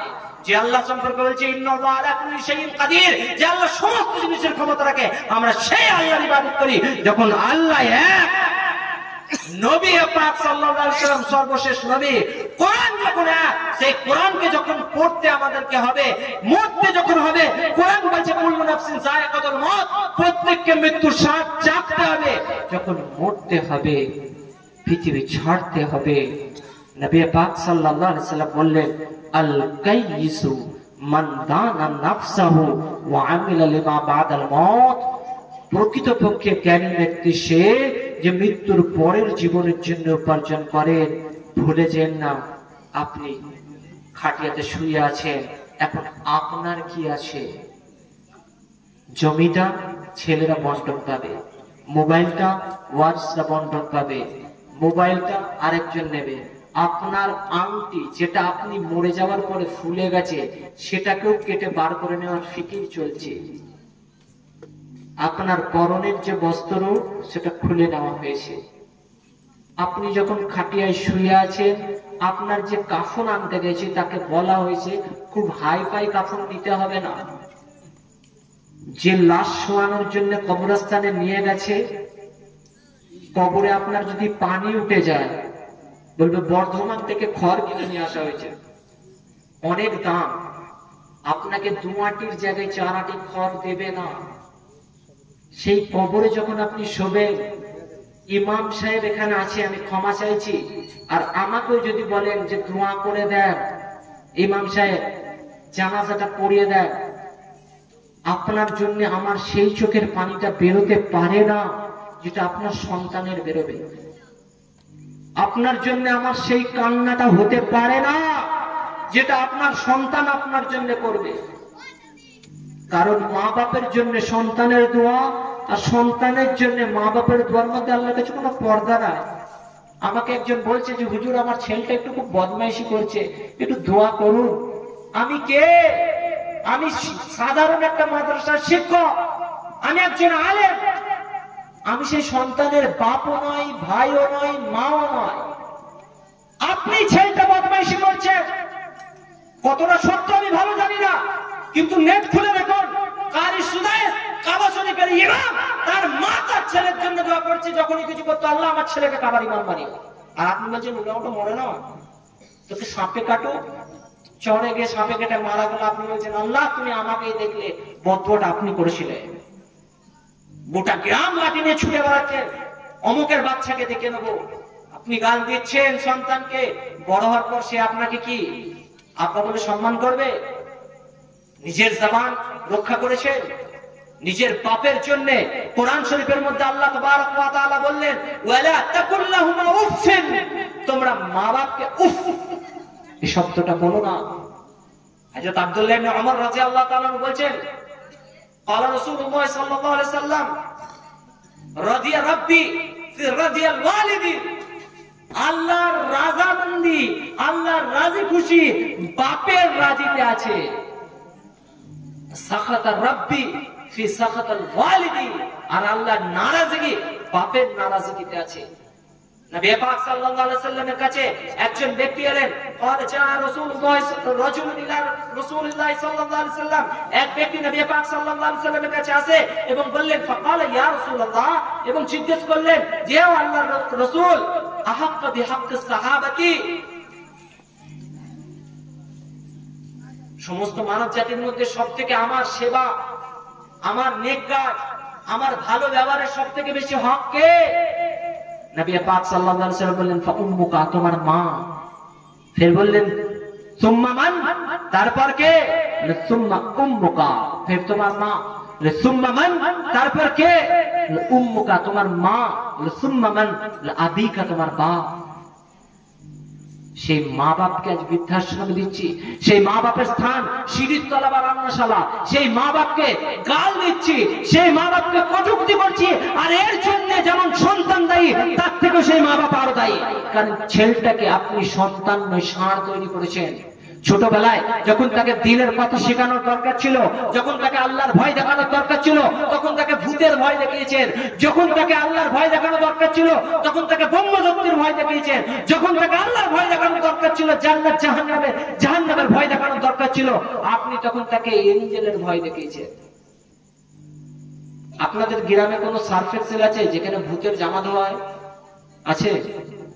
আছে। কিন্তু বড় আফসোস লাগে, সমস্ত ভূতের জামা নাকি খুব সাদা হয়। আমার জামা কাল সকালবেলা এটা নোংরা হয়ে যাবে, কিন্তু ভূতের জামাটা কোথায় ধরে? কার দোকানে এবার জামা কেনে? হে আমার বোনেরা, হে আমার মায়েরা, আমরা সকলেই জানি ভূত বলে কিছু নাই, কিন্তু আল্লাহর আগে ভূতকে বসিয়ে রাখি। আমরা সকলেই জানি যে আমার ভালো মন্দের মালিক।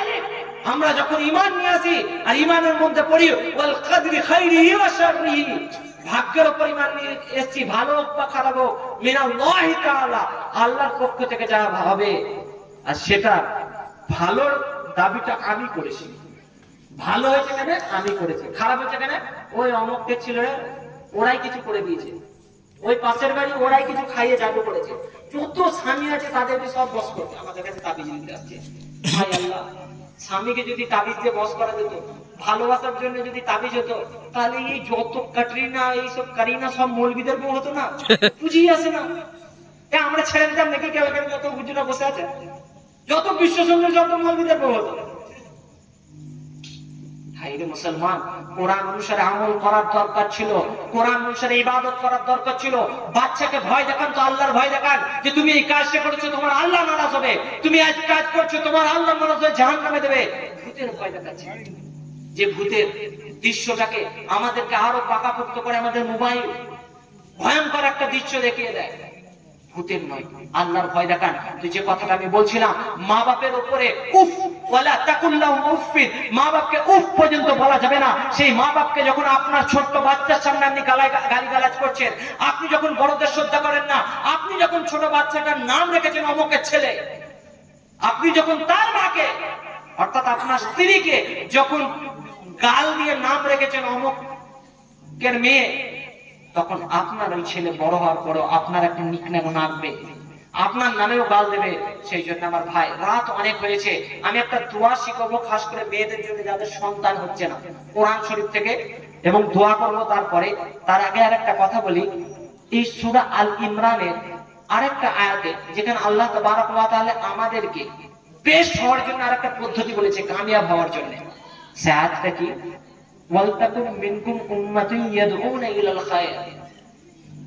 তোমাদের মধ্যে তো একটা জামাত এমন হবে যারা ভালোর দিকে ডাকবে, তাদের কাজ কি? ইয়ামুরুনা বিল মারুফ, তারা সৎ কাজের আদেশ করবে, ওয়া ইয়ানহাউনা আনিল মুনকার, এবং অসৎ কাজ থেকে বিরত রাখবে।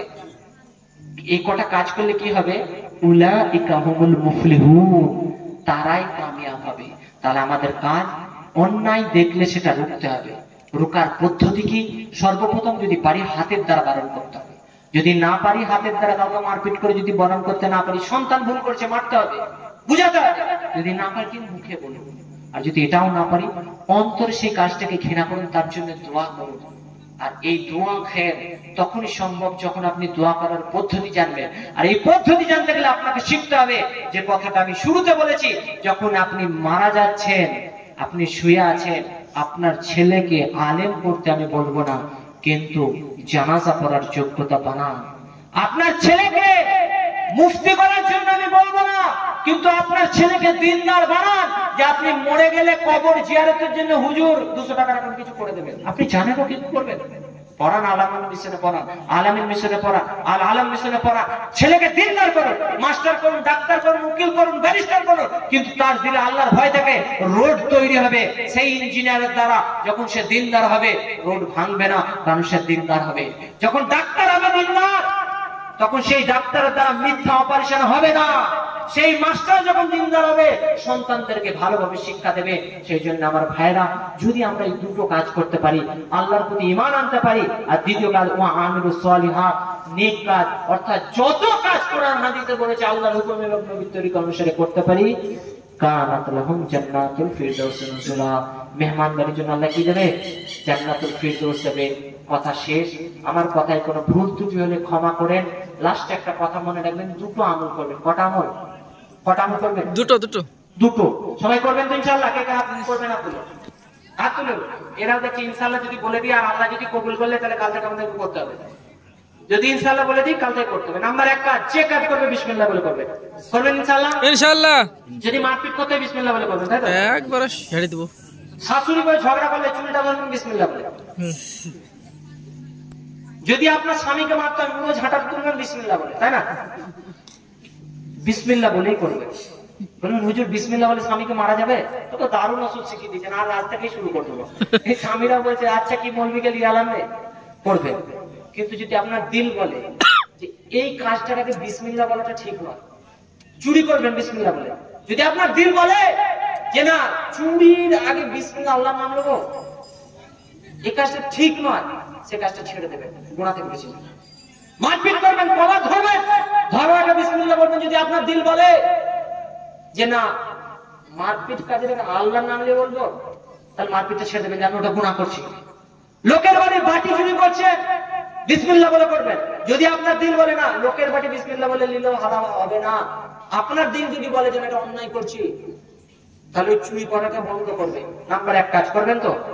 নাম্বার 2 কাজ, ভালোবাসা বাড়ানোর একটা মন্ত্র শিখিয়ে দিই। নবী পাক সাল্লাল্লাহু আলাইহি সাল্লাম বললেন, এমন একটা কাজ আছে যে কাজটা করলে আপোষে ভালোবাসা বাড়ে। কি?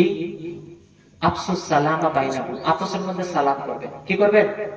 আপোষের মধ্যে সালাম। তাকে আলামা আরাফতা মাল্লাম তারিফ, চাই তুমি তাকে চেনো বা না চেনো, সালাম করো।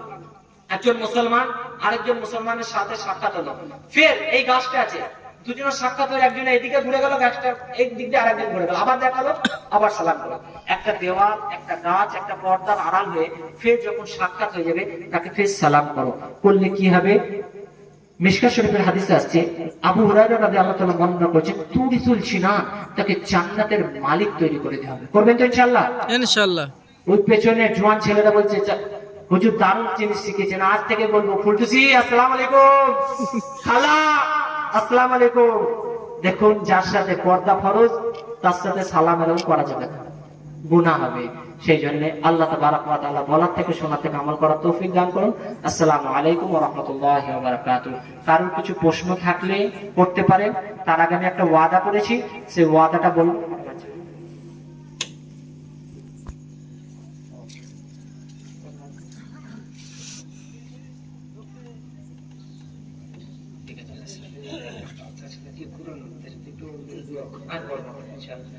এখন যে কথাটা বলছি শুনুন।